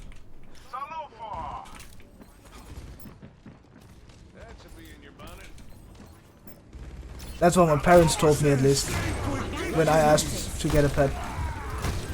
I'm gonna play below to play in the window.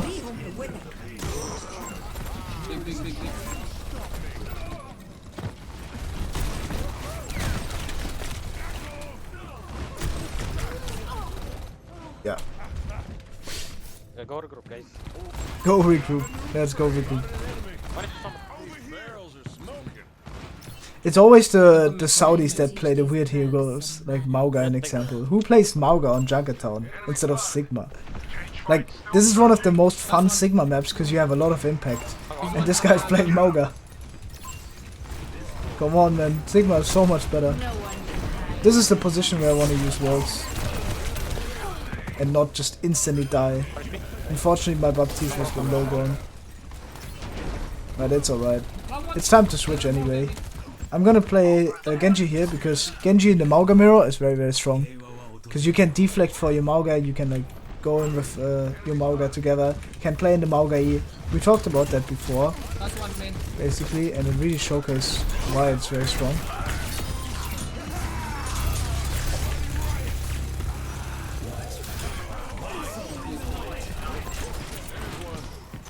I'm gonna try to chase. What?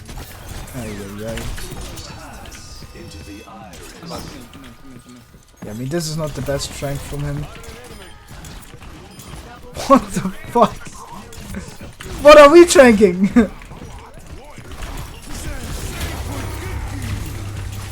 Yeah, this is what I mean. Like, you playing in Mauga E is so strong.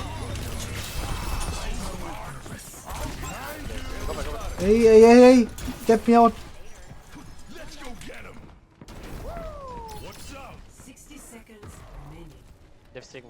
I don't want the pink Mercy skin. It's so bad. It's not bad. I don't really care. You know, it's good skin. I said it's good for the game if Mercy skin comes out. You know, because other people might be inclined to play again. So, but it's like Overwatch needs to do a lot more than fixing the skins. What Overwatch needs is to fix the cheaters. Honestly, there's so many cheaters, even in low elo. That's the first thing they need to fix. Honestly, not fixing that is really bad for the game. Like, there are cheap cheats, free cheats, you know, out there that you can get for free, and they work. So, and you don't even get banned soon because they put out the feature where you can mass report someone to get banned. So you can't ban someone by reporting them. I feel like, or like by you need heavy lots of report. It's really bad right now.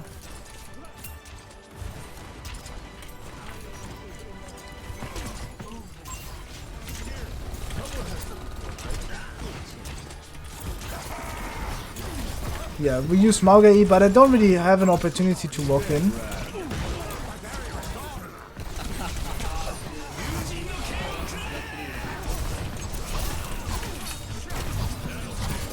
Yeah, I mean, this point is just unfortunate. We just ran it down. I think it's your turn. But it's okay. We just need to go next. Guess I should have swapped the Widowmaker earlier, but to be honest, it's not that deep.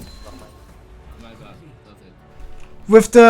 With the Mauga right there, we just took a lot of poke. It's very hard to win that if we just try to take poke. The way how we win that is just 3-1 walk into the enemy team. That's all we have to do. Unfortunately, you can call that, right? But in my position, don't really want to call that much yet until we get to master. When I get to master, I'll call a lot more, and you will see like what impact you can have as a DPS if you're not mechanically as strong as like someone who's better than you mechanically, right? There's not a secret that I'm worse mechanically than other master players. That's not a secret. Like right here, Widowmaker is good. I'm just gonna play it for the beginning.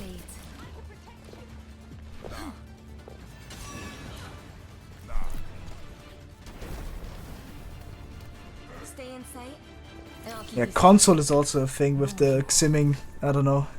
Simming is kind of cheating on console. I see that. It's really weird. Using mouse and keyboard and still getting the aim assist. That's so cringe. I can't believe people do that.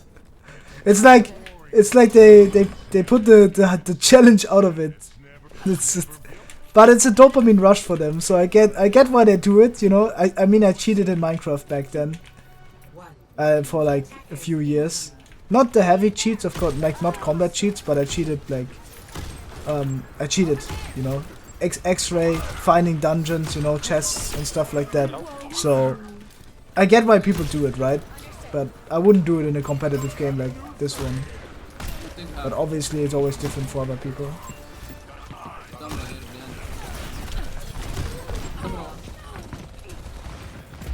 Yeah, this is not very nice. I feel like this is a position where I want to go Tracer. Actually, no. I stay for the point. Because now we get the retake, and maybe we can make the retake work. No, I didn't. I played Hypixel. If that you can call that competitive, right?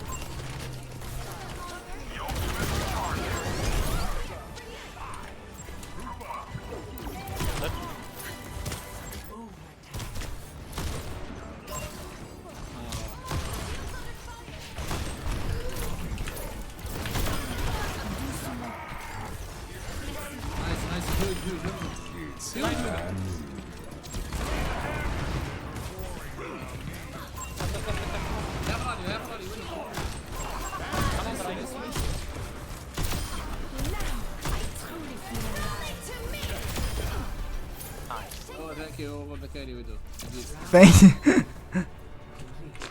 I stepped it down on the defense in the first point. It's okay, my bad. I need to step it up again. I'm stepping up the game. Buddymaker hitting all the body shots. That's what we need. Let's fucking go. Yeah, I played not bad. And I played really bad on the second defense, honestly.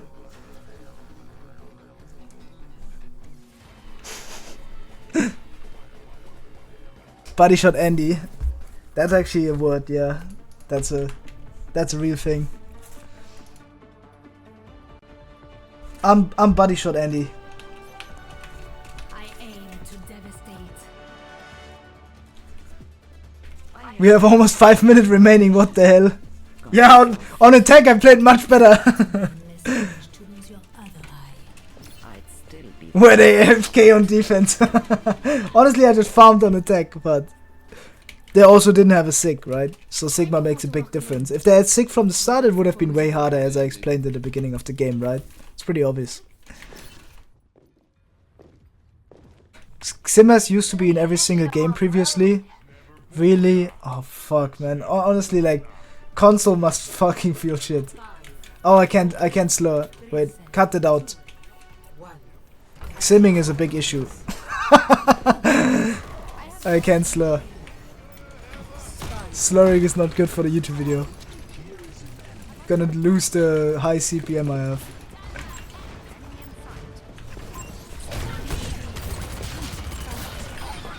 That ball slam was like way off everyone's LOS, so deserved that he died for that, you know.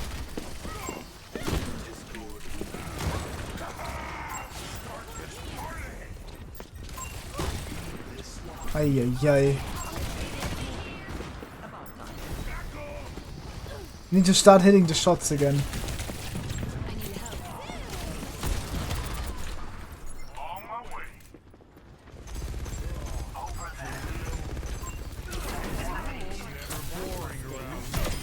Let's go, I hit a shot.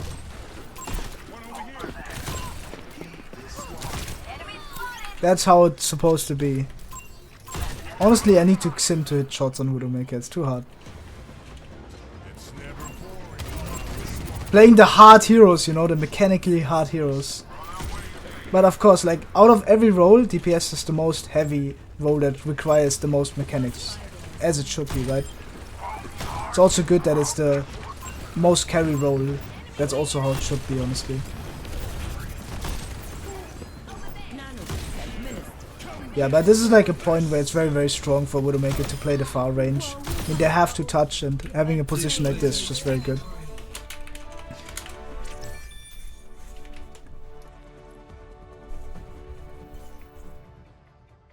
Next.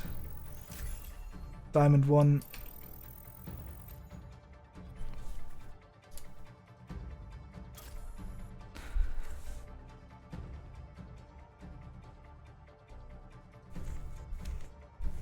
Okay, we have a Mercy, so playing something to make the hero that is bad valuable is like playing Echo Sojourn, right? Echo Sojourn.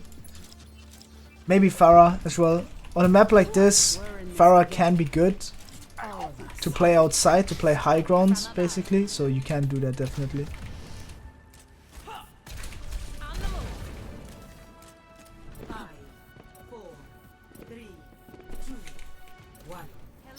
Mashal and One Punch Man. Yeah, both are good animes. There's no denying that.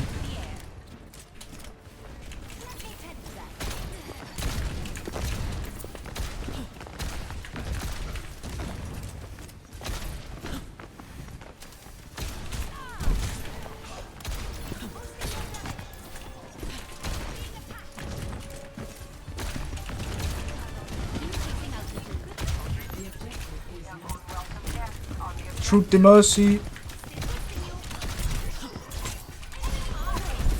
Oh my god. What am I doing?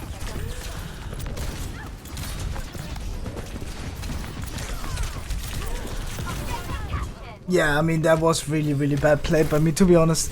I was not really saying anything. I don't know what was there. I was just brain AFK, honestly. I need to focus up. And I need to start talking again. So yeah, that composition should be very free for me to play Pharah into. Unfortunately, I didn't really play it well so far. So losing that fight is definitely on me. I wasn't doing what I'm supposed to. I'm supposed to shoot them out from the same position basically, and just take like high ground, make it hard for them to walk, basically, and shoot the Mei and the Mercy, right, draining their resources basically. Also can shoot Mauga a lot. Shooting Mauga is also no sin. It's actually really strong.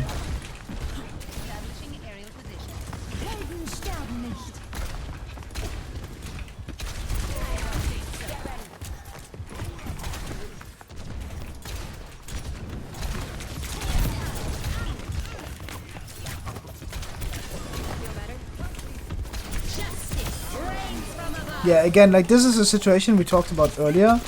Solo ulting, no way I die. Solo ulting tank is actually very, very strong, and I always recommend it, honestly. It's actually super, super strong. I'm gonna go Echo here. Because it's very hard for me to deal with the Genji, because I'm not very consistent hitting him. Pharah definitely can work into this. Oh, that's a good headshot from Blue.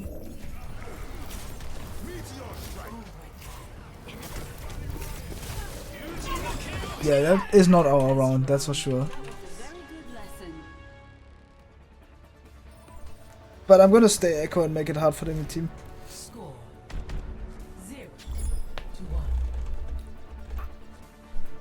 Oh, I also have music in the back, shit. I'm stupid. Much lies in store. Let us seek it. Okay, back to the task at hand. So, Echo, Tracer, really strong on this map. Because you can control high ground. Here, Sojourn is also very strong. Farm Sojourn, get the high ground, control the high ground, you know. That's what you would want. You can do that with Echo as well, you just do it a bit worse, to be honest. So, yeah. We have a Lucio now, that's great. Hopefully he plays good though. But yeah. We have a good dive comp right now to make it work. The first thing I'm gonna do right now is I'm just gonna like shoot at the Mauga basically, right? There's not a lot I can do other than that.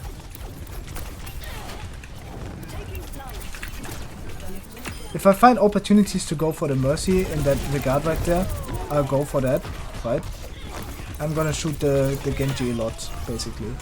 That's the two characters I want to shoot. I'm gonna also try to shoot the Mei. And now after Ice Block, she's my primary target, right?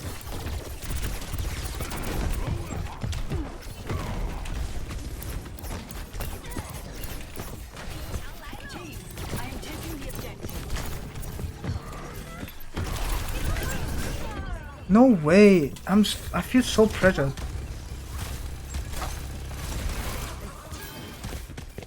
Yeah, but this game feels a bit unfair, to be honest. But dying there definitely loses that fight as well. I could have turned the fight, that's for sure. I'm gonna keep trying to kill the Mercy, basically. As you can see, if I hadn't died there, I would definitely have won that fight.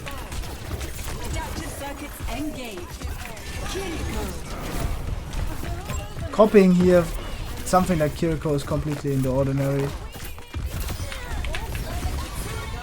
Great, we win the fight. Took us a bit longer and they also stall now, which is not good. But as you can see, like, that's what I meant with every percent matters. The Mei also does that, so it makes a lot of sense. Every percent actually matters a lot. So now the thing I want to do is I want to farm my ult back, of course. But I shouldn't like risk dying, of course. Oh, that's actually so bad now. Break it, break it, break it, break it, break it. Oh, unfortunate.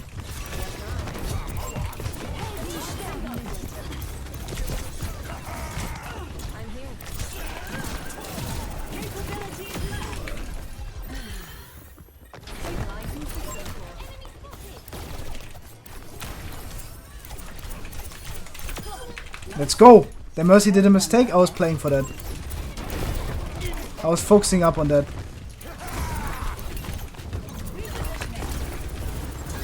I was actually hardcore hoping for that mistake. Oh no. Losable. No.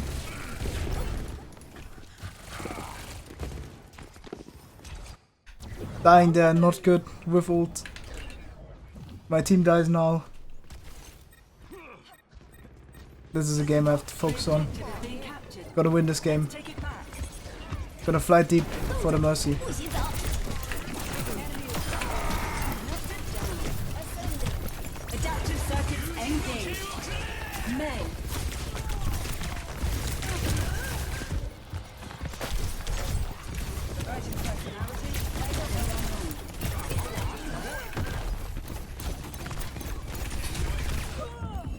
It's okay. Wait me, don't fight, don't fight, don't fight. God, wait. Taking flight.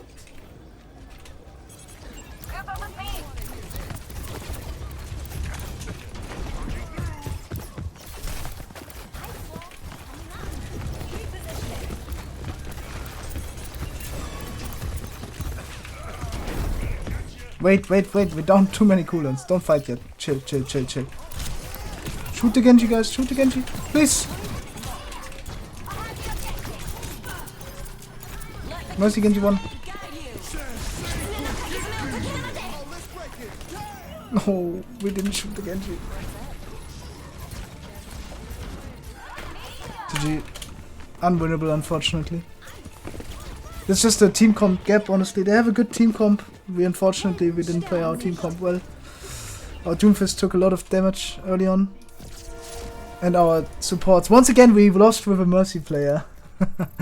Honestly, Mercy is just so bad. I keep saying that. It's so bad. Don't ever play that hero. Third point is more of a poke. And first point is... depending on like first fight, you know, second fight can be spam. You can play both, honestly. It's like a combination, honestly. There's no clear answer. You call it? Yeah, this map, Echo is very strong. Because you can take high ground, you can have the same, you have like the mix for it, right? You have good poke and you have good spam. And you have good dive potential. That's what you want. Having a Mauga is definitely not what you want. But you get the point. Sometimes you have the Mauga. Sometimes you don't. They have a ball.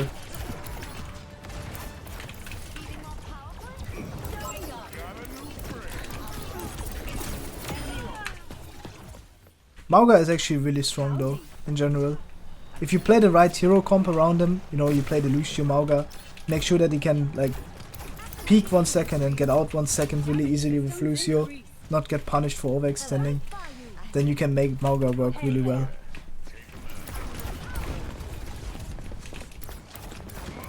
And as I said before, as DPS you wanna flex for your teams. Like you wanna play what your team needs most of the time. It will make it easier for you to play as well.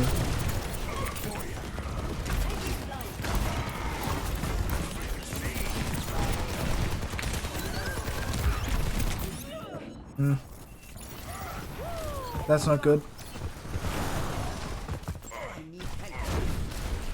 Reinhardt into Mauga, man. The people here are actually really creative. If Ryan would be meta, would Cloudy be the best tank? Definitely not. I think you're forgetting about Hardy as well. Cloudy would be very good though.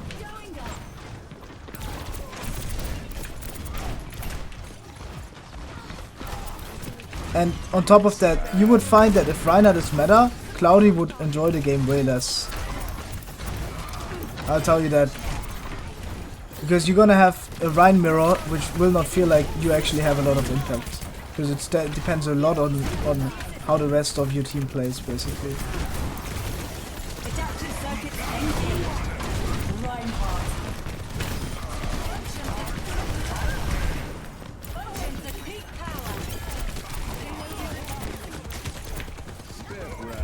You know,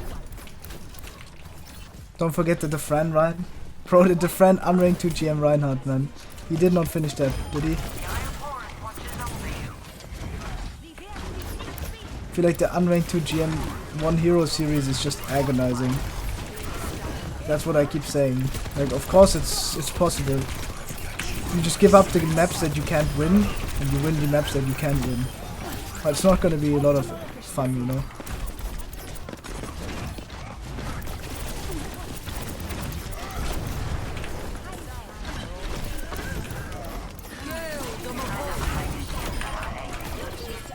Yeah, I mean, this is just following up on kills, right? There's not a lot more that needs to be said about it other than that. The enemy have just the worst composition, honestly. They have a Bastion now, which makes it a bit more awkward now.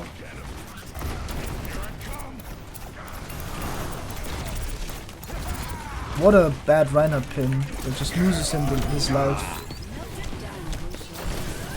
And me too, somehow. Oh no, our Mercy Valk was actually worse. This is what I mean with Mercy players. What is that Valkyrie?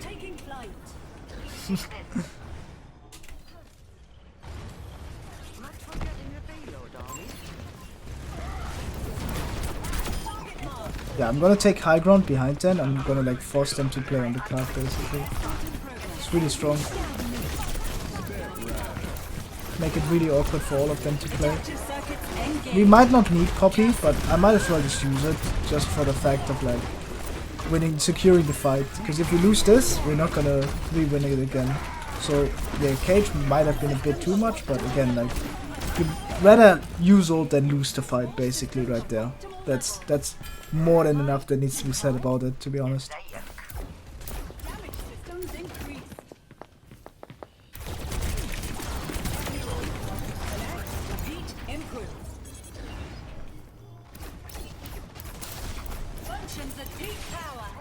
Yeah, right now we just chill. Again, like, we want to push card, we want to get another copy, basically. Shoot a bit, spam a bit, and then play for the echo strengths, you know? Trying to get a one-shot kill, and then, like, getting out, of course. Like, right here we want to chill, we don't want to peek the bastion. Very risky. When they walk around the corner, I want to shoot them, you know? Like the Cassidy, an example. Now I want to get inside. I'm gonna go deep as well. And I want to shoot the Bastion, right? I can also shoot the Mauga, but it wouldn't be as effective as shooting the Bastion right there.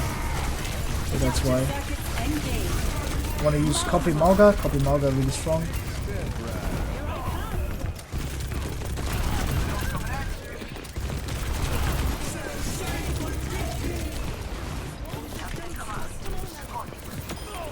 That's crazy how long he lived.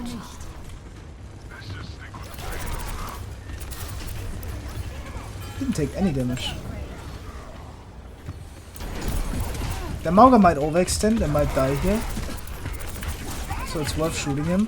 Fortunately he doesn't die, but that's again okay. Like right now we just chill, we just get our ult back. Do the thing over and over again. We play with cage, I want to keep my cooldowns for that. Don't want to engage right now though. Might be a bit too early, so I want to keep my shift, right, so I can get out of the ability. But my Ana is the one getting focused. Now I want to get in the cage and help my Mauga. Unfortunately it's a terrible cage, and it's okay to lose this fight now. That's okay. Now we need to just regroup, and then next fight I go in with ults, right? I like how my Mauga just goes out and kills the Ana. Let's adapt.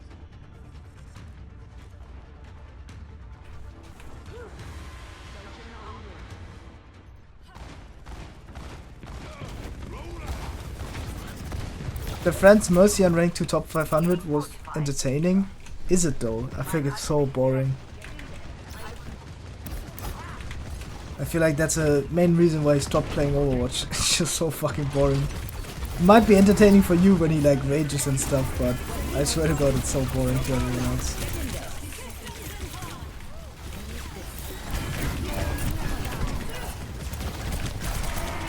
Adaptive circuits engaged.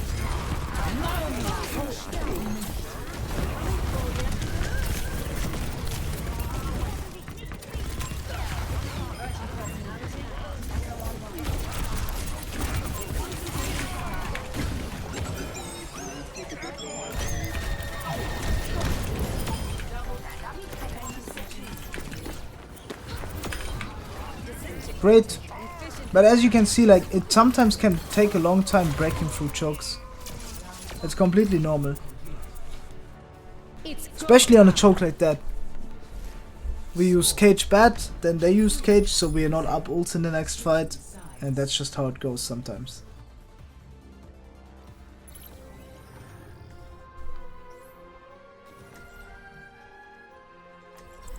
I don't know if I do the Diva Unranked 2 GM when I do that.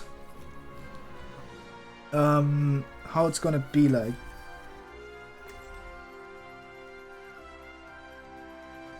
How's your temperature so low? I'm jealous. I have a new PC with better components, that's how. I am always ready to learn. Keep in sight. I'll have us in and out in no time. Can I have your old PC?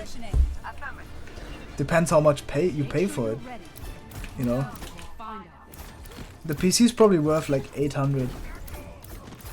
I mean, you can look at the specs. You can do exclamation mark old PC. I'll give you 1,000.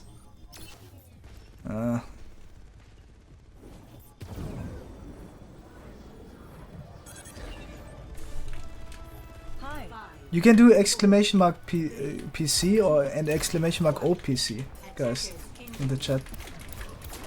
I have Winchester set up the commands. Yeah.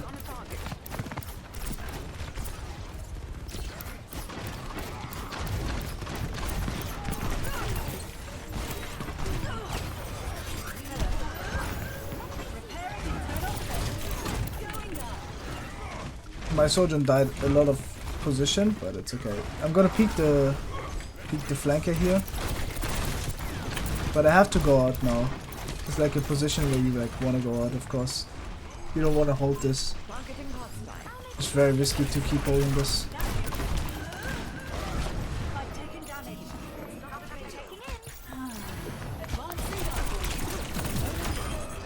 This is the one-shot combo I'm talking about, right? Like to go in with a combination to one-shot someone. Yeah, I'm going in with the Maugai. And as you can see, the Cassidy didn't really look at me because he was busy shooting my low HP Mauga. Right? Don't want to chase into that Anna. There's no point. The risk is higher than the reward I would get out of it. Because we already won the fight, so I might as well just chill. So now I'm chilling. I'm gonna break his shield a bit. And I'm gonna take high ground. There's like a 1v1 that I want to take, because I have my Mercy with me, so it's an unfair 1v1 for him, right? I know he doesn't have his sleep dart, he just used it, so I'm gonna push him. Even if I get naded there, it's still worth. And I'm confident enough that I can kill him in a 1v1. Oh, that's actually crazy that my Mercy died.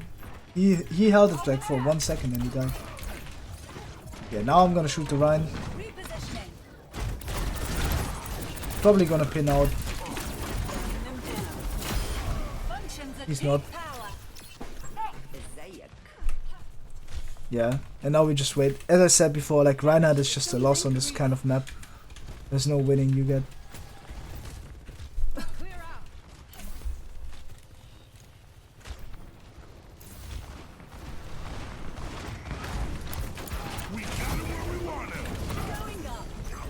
Of the cage.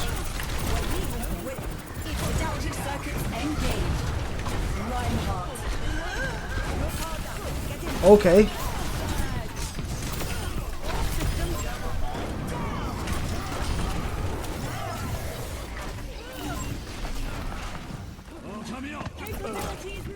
Huge. Massive. Oh, almost died. For a single hero unranked today, I think Tracer's probably the least agonizing. Definitely not. It's a meta hero like Sigma maybe. It's probably the least agonizing. For me at least, you know, if you're a DPS player, of course, it always looks different. But I'm a tank main, right? So you also gotta consider that. I'm going upstairs here. Wanna look for an opportunity. Shoot the Zen. Force a cooldown perhaps, and then just live, right?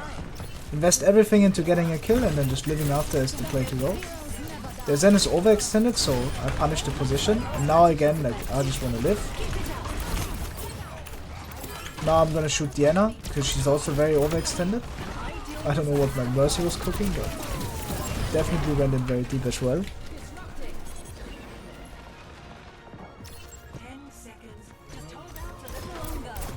I'm gonna fly deep, because I know he doesn't have Trank, and it's a very easy kill, because none of them are back. Yeah. And now we just go next.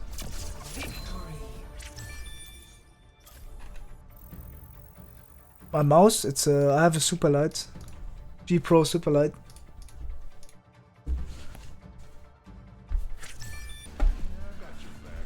Rotor copy isn't that bad. It's not the best copy, definitely. It's not that strong in my opinion. You're better off copying a DPS than copying Rotor, because you lack a lot of HP, and if you get hooked and you're just entry picked, you're in a bad position and you can't really fly out with your low HP. You still die. It's scary. It's risky. It's risky. Can you play Junkrat? I don't know about that. I don't think I want that. I think with our team composition, this is kind of like the same matchup. You want to play like Sojourn, an example of this. Or Genji. Genji is also okay here. Ashe, please. Okay, I'll play Ashe on the. If we lose the first point, I'll play Ashe. I don't want to showcase the off heroes like Junkrat. I'll do that in separate Educational Unranked to GM maybe, but of course I'm not good enough to do that. I know how I would play the hero to probably get the value, but I would need a lot more mechanics to make that work, you know, with the playstyle that you would want to see, so yeah. Right now the goal is to just like control the main basically and make it hard for the enemy team to push. And it's also important to look at the Widowmaker, don't just get headshotted, you know. You know how it goes. So strafing here is a big part, because it is obvious, I give him opportunities for me to shoot, but for me to get shot by the Widowmaker, right? But that's just how it's supposed to be, honestly. You cannot always not get that. Cannot not always not be like that, you know. So right there, Diana is just an easy kill. Oh, I die. Unlucky. Oh, the rest, bro. The rest on these guys is different, honestly. You should do an open queue unranked to GM of meta heroes only at some point. Open queue unranked to GM, man. That's different. I swear open queue is even worse, because you queue a lot of hours, I think, for if you're high rank. Because there's a lot less players playing. I remember I used to try that, you know. Ah. Okay.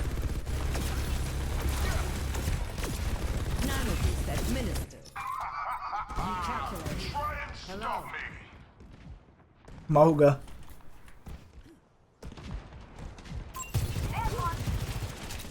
I want to get back into the fight as quick as possible. And I also want to overclock. Because this is a fight I can turn and win. Okay, I can't turn the fight and win, unfortunately. Yeah, that's unlucky. Venture came onto me when I have no slide, so it was really well by him. Hello. Now I want to take high ground.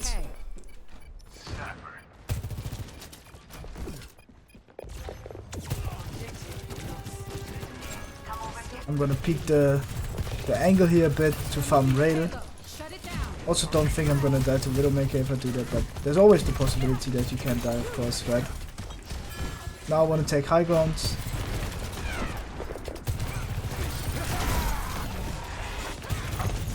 And since I want to swap to Ashe, I'm gonna use Overclock on this flank here.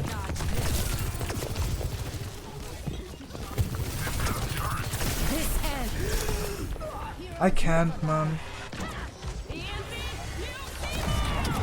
It's so hard to do anything with Mauga. This is like the only map where Doomfist is actually quite okay, because it's a dive map. It's not a good overclock for me, definitely. Was in a bad position as well. I should be on high ground, taking the duel with the Widow, but I'm not very confident in winning that, to be honest. Don't feel like I'm good enough. Oh, no.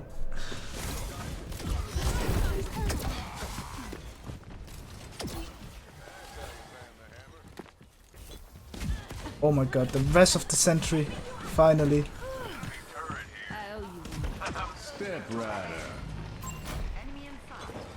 I wanna help my Cassidy push. Okay, and die for it. Oh my god, it's so hard right now. They have so much going on. Nolan. They just have so much going on in their team. Everyone is everywhere. Such a chaotic game. How is this guy on top? Camping me. He's in our space. Yeah, this is the position where I want to play aggressive. I want to hold this high ground. This is way more consistent. It's way harder for the enemy team to like take this position. And it's also not very high risk for me, you know? Not very high risk. If I play the other high ground, I just give them better opportunity to kill me, basically, right? Which I don't want.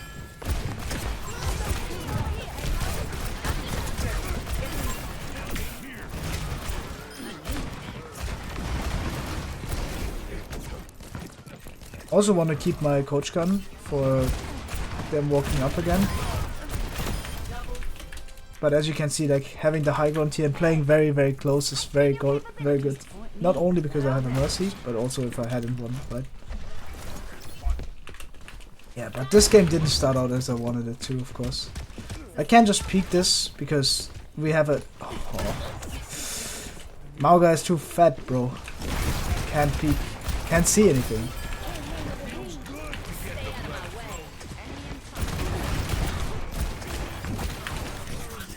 Yeah, I mean, I'm just gonna chill right now. There's not a lot I need to do. Don't know where that Cassidy is. Probably below. I'm gonna drop here and just go in with Bob, because I have a feeling it's good. Unfortunately, my Bob did not go inside.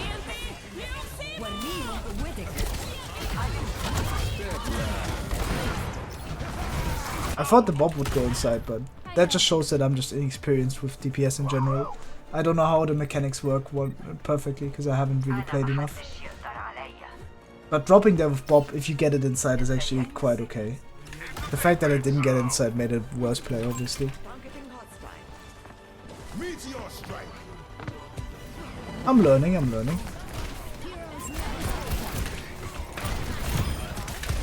this is just another situation where like having the high ground is just so strong. Venture coming up is what she has to do, but like, it gives me a lot of opportunities to just click heads, right? And that's what you want to see. You change your playstyle if you have Mercy Pocket? Yeah, then you need to play a bit more aggressive, you know? If you have Mercy Pocket, you need to engage more into the 1v1 situations, basically. You want to like force a 2v1 with your Mercy, right? Because it's much easier to walk around corners with Mercy than it is without one. Basically what I mean is like, if you have... Let me show you like this. Like, let's say this is natural cover and this is natural cover. And this is where the enemy Ashe is playing. And this is where you're playing as an Ashe, right? It's much easier for him if he stays like this and has the LOS already, right? It's much harder for you to walk into this LOS. Because he's just gonna shoot you easier and first, right? But with a Mercy, this is a lot easier because you have a secondary help that helps you push this angle, right? And that help also requires you to one-shot and you can live longer, you know, with better movement. That it just enables you to push him for free. You know, if you're solo and you push him here, you're more likely to die. So you have to be more careful and have to wait for other distraction so you can peek the Ashe without having to worry about taking the first damage, right? And if you don't have a... If you have a Mercy, that is just gone. Then you have to take the risk, basically, and take the duel much easier. Because if you die there, then you get rest as well, right? So you're like much more stress-free taking that duel, basically. I think that's the best explanation I can do. I hope you understand what I mean.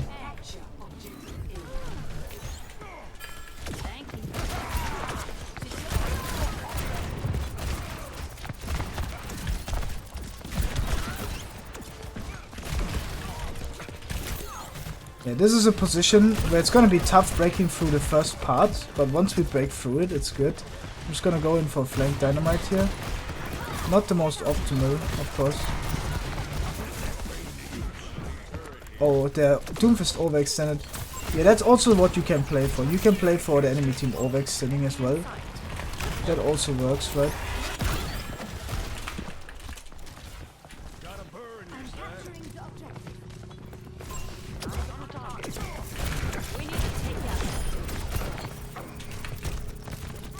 This is a position where I want to take the high ground.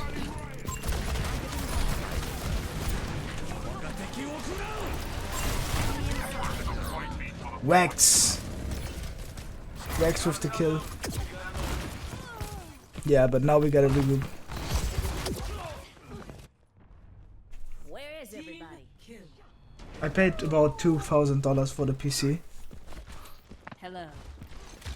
I'm just gonna wait right now, wait until everyone is here and then I peek together with my team.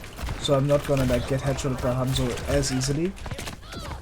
Still happens, but you know, it's okay to take that risk since I have a Mercy and he doesn't. If I hit that headshot on him, it's gonna be the same for him. But it's worse for him than it is for me, dying there. So he takes a lot more risk. Usually.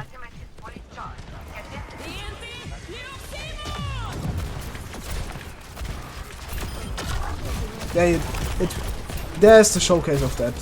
So now it's worse for him. Because he pushed outside of his LOS and his team's LOS. So now he gives up space. It's very bad for him.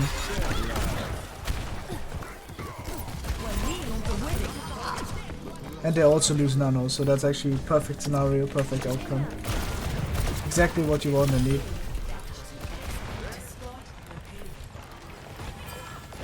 Yeah, I'm just gonna walk up here. This is like a position, now that Doomfist doesn't have like E and jump, so I'm gonna try to take high ground and take the duel in the 2v1 with my Mercy against the Venture. Because I feel like it's possible for me to kill him without risking death there. And it's worth to chase here as well, if I can. No, if I can't, then so be it. Now I'm just gonna chill. We pressure Diana to get on the floor again. And I'm gonna shoot the Doomfist. Unfortunately, I will probably die. No way! Ha! That's quite funny, I would say. Yeah, right there it's the same thing again, you know, taking the duel with the Hanzo, because I have the feeling that my Verti will probably go with me. And then I can like take the duel there easily. But of course, the moment I swing on him and the moment I peek him, it's easy for him to headshot me, right? So you gotta think about that as well. This is what I mean with the risk, right? There's a lot of risk peeking people like that, but with a Mercy you have to do that. Because that's just the biggest value you can get out of it, right? Because it's very easy to break the position with that. It's the only way to break it as well.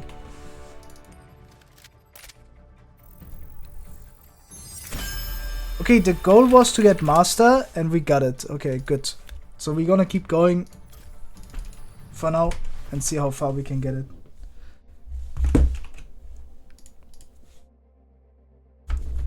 Oh, GG. GGO. Did I play it bad? I don't know who you were.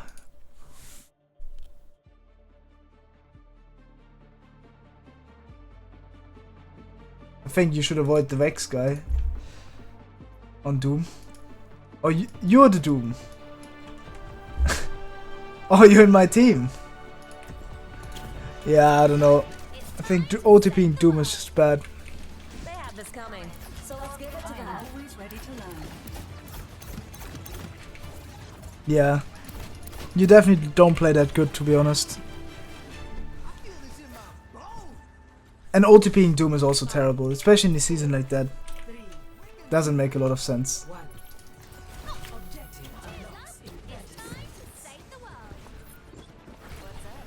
Yeah, right now I want to play Tracer to fit the Doomfist, of course. Like, if I play something else, it wouldn't fit the Doomfist. So, of course, I want to play something to help the Doomfist get enabled, right? I want to look for, like, an opportunity to jump the Cassidy together. Or, like, shoot the Junker Queen from main here. Both is fine. You know, if the Junker Queen plays like that and is punishable, then I'm gonna go for that. Now I'm gonna rotate on the Cassidy. And now I want to, like, go just push the card, basically. This map is also very common to be stuck on. Something like Sojourn is good, something like Tracer, something like where you can get a lot of like map pressure and control the map very easily. And Tracer is very good for that because you can take the left side 1v1 and win the 1v1s usually against other characters. If you play a lot of 1v1 in like custom game, you'll find that it's very common that Tracer is very strong in those 1v1 departments.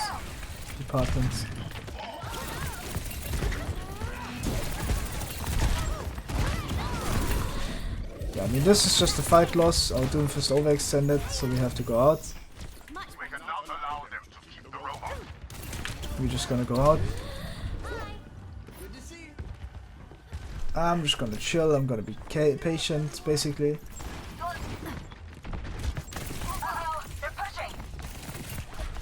I'm gonna play over here, and once my Doomfist peaks, then I'm also gonna walk in, basically. I see he's out of the house. Our Kiriko is AFK. That's okay, we just wait him then. Can't really like go engage without him. Or blue might die. Now my Doomfist wants to seem to fight, so I'm also gonna peek, right? This is like the opportunity that I was waiting for, so we can push together. Wanna stick the Hanzo, and now, as you can see, it's just very easy for me to do damage here and fight, right? Timing is key, because timing enables you to do stuff. From any angle. So looking back where your team is kind of what you want to look for, right? Now I'm just gonna push the card. It's not a lot to do. My Doomfist overextending here, dying entry pick, kinda common, I'd say. What am I expecting? And this guy is in my chat telling me, did I play bad, you know? When he does that the second time. No, they took the robot. Yeah, you did not play well. In Masters 5, that is quite embarrassing. For 50 hours on Doomfist in the same season.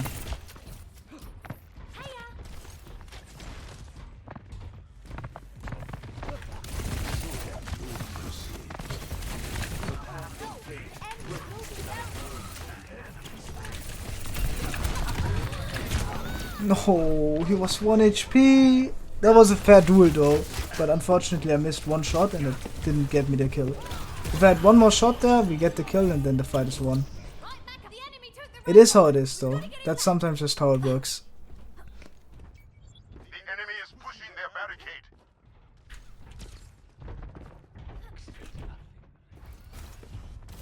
We're just gonna wait right now.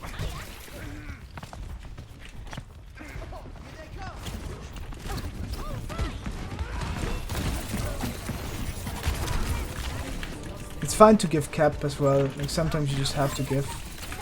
I'm gonna go for a sticky. If I can't get it, I'm just gonna get out basically. I can't get out unfortunately. Oh, this is so boring, man. I hate Doomfist players. You can't play anything with him.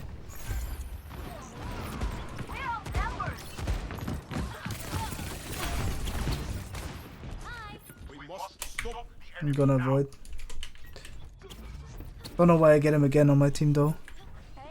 I'm also gonna switch now. I'm done playing this hard hero with Doomfist when he's taking bad engages. I'm just gonna chill and I'm just gonna try to shoot more and hit more. I mean, what are you doing, man?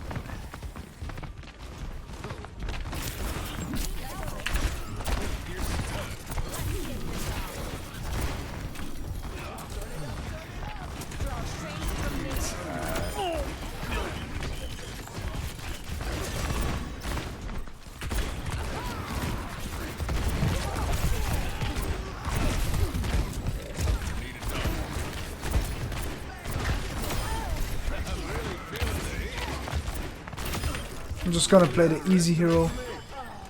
I think this is also okay because we just have more pressure in main. But if they were playing D.Va, an example, we just automatically lose, honestly. This is like another game where I want to focus up.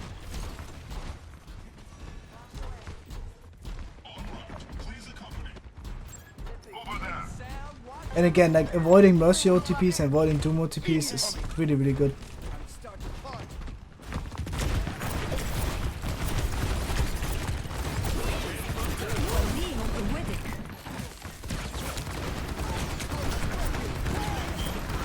What are we doing, man?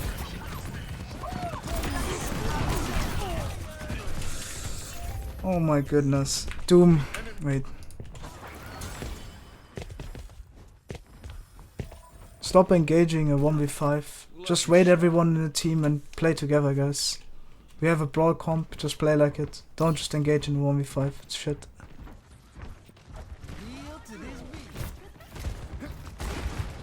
About me. Kill the jungle queen. Oh god.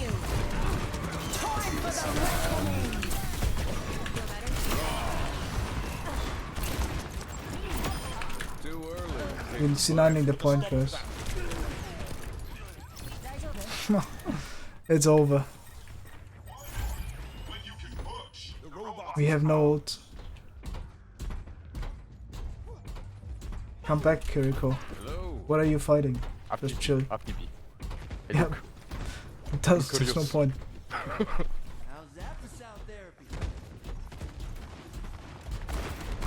Just raid everyone and walk up together. And now we don't have cleanse.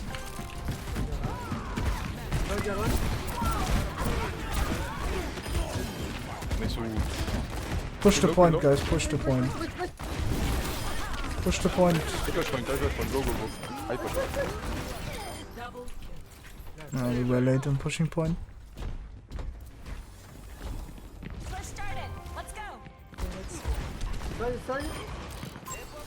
Play slow, don't overextend. Look at where the point is, guys. Just hold the corner and then walk up together with Payload. Throw it in deep. Doomfist will jump high ground. Okay, now we need Payload. No way. Oh, I'm done. That's not good.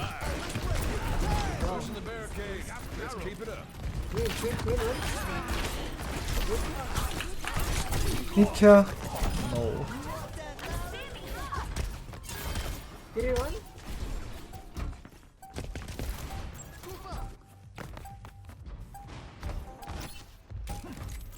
Group up here. Gotcha. Go back, go back. Enemy's got the robot. Don't let him get away. Come inside left. Doomfist, come back. Come back, Doomfist. Come back, bro. Like, what are you doing, man? You actually come to my stream chat as well and ask if you're doing good. I mean, you're not coming back. You didn't get naded. You played into the enemy team's LOS. What are you saying? The amount of ego you have is also crazy for the fact that you play this terrible. 60 seconds. I'm dropping with high noon. Any kill.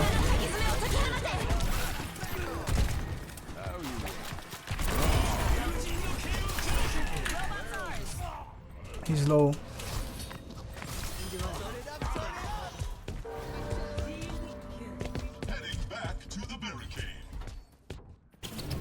I'm gonna have to switch for last fight.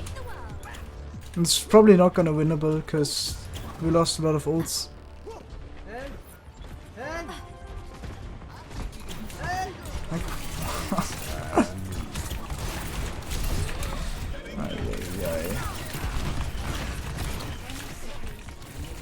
He's playing off position. I'm just tilted at that game. I'm gonna avoid everyone in this team. And just go next. This was one of the worst games I've ever seen. Also reporting the Doom, doing everyone a favor. This guy is on endorsement level 4. You shouldn't be on that when you OTP. It's unfortunate. It's more than just unfortunate. It's deserved for not avoiding the Doom earlier, to be honest. I should have avoided him half an hour ago. My bad. Definitely is your bad. This is the end of part 1. The final part will be out in 6 days. And I really hope you enjoyed it. The last game was a whatever. I hope you learned a lot from it. The second part will be even more amazing. I had a lot of positive feedback during it from my Twitch chat. So I really hope you enjoy the second part. That will be out soon. And let me know if I should combine them and put out the entire series. So it's like a movie kind of episode or not. Any feedback is wanted.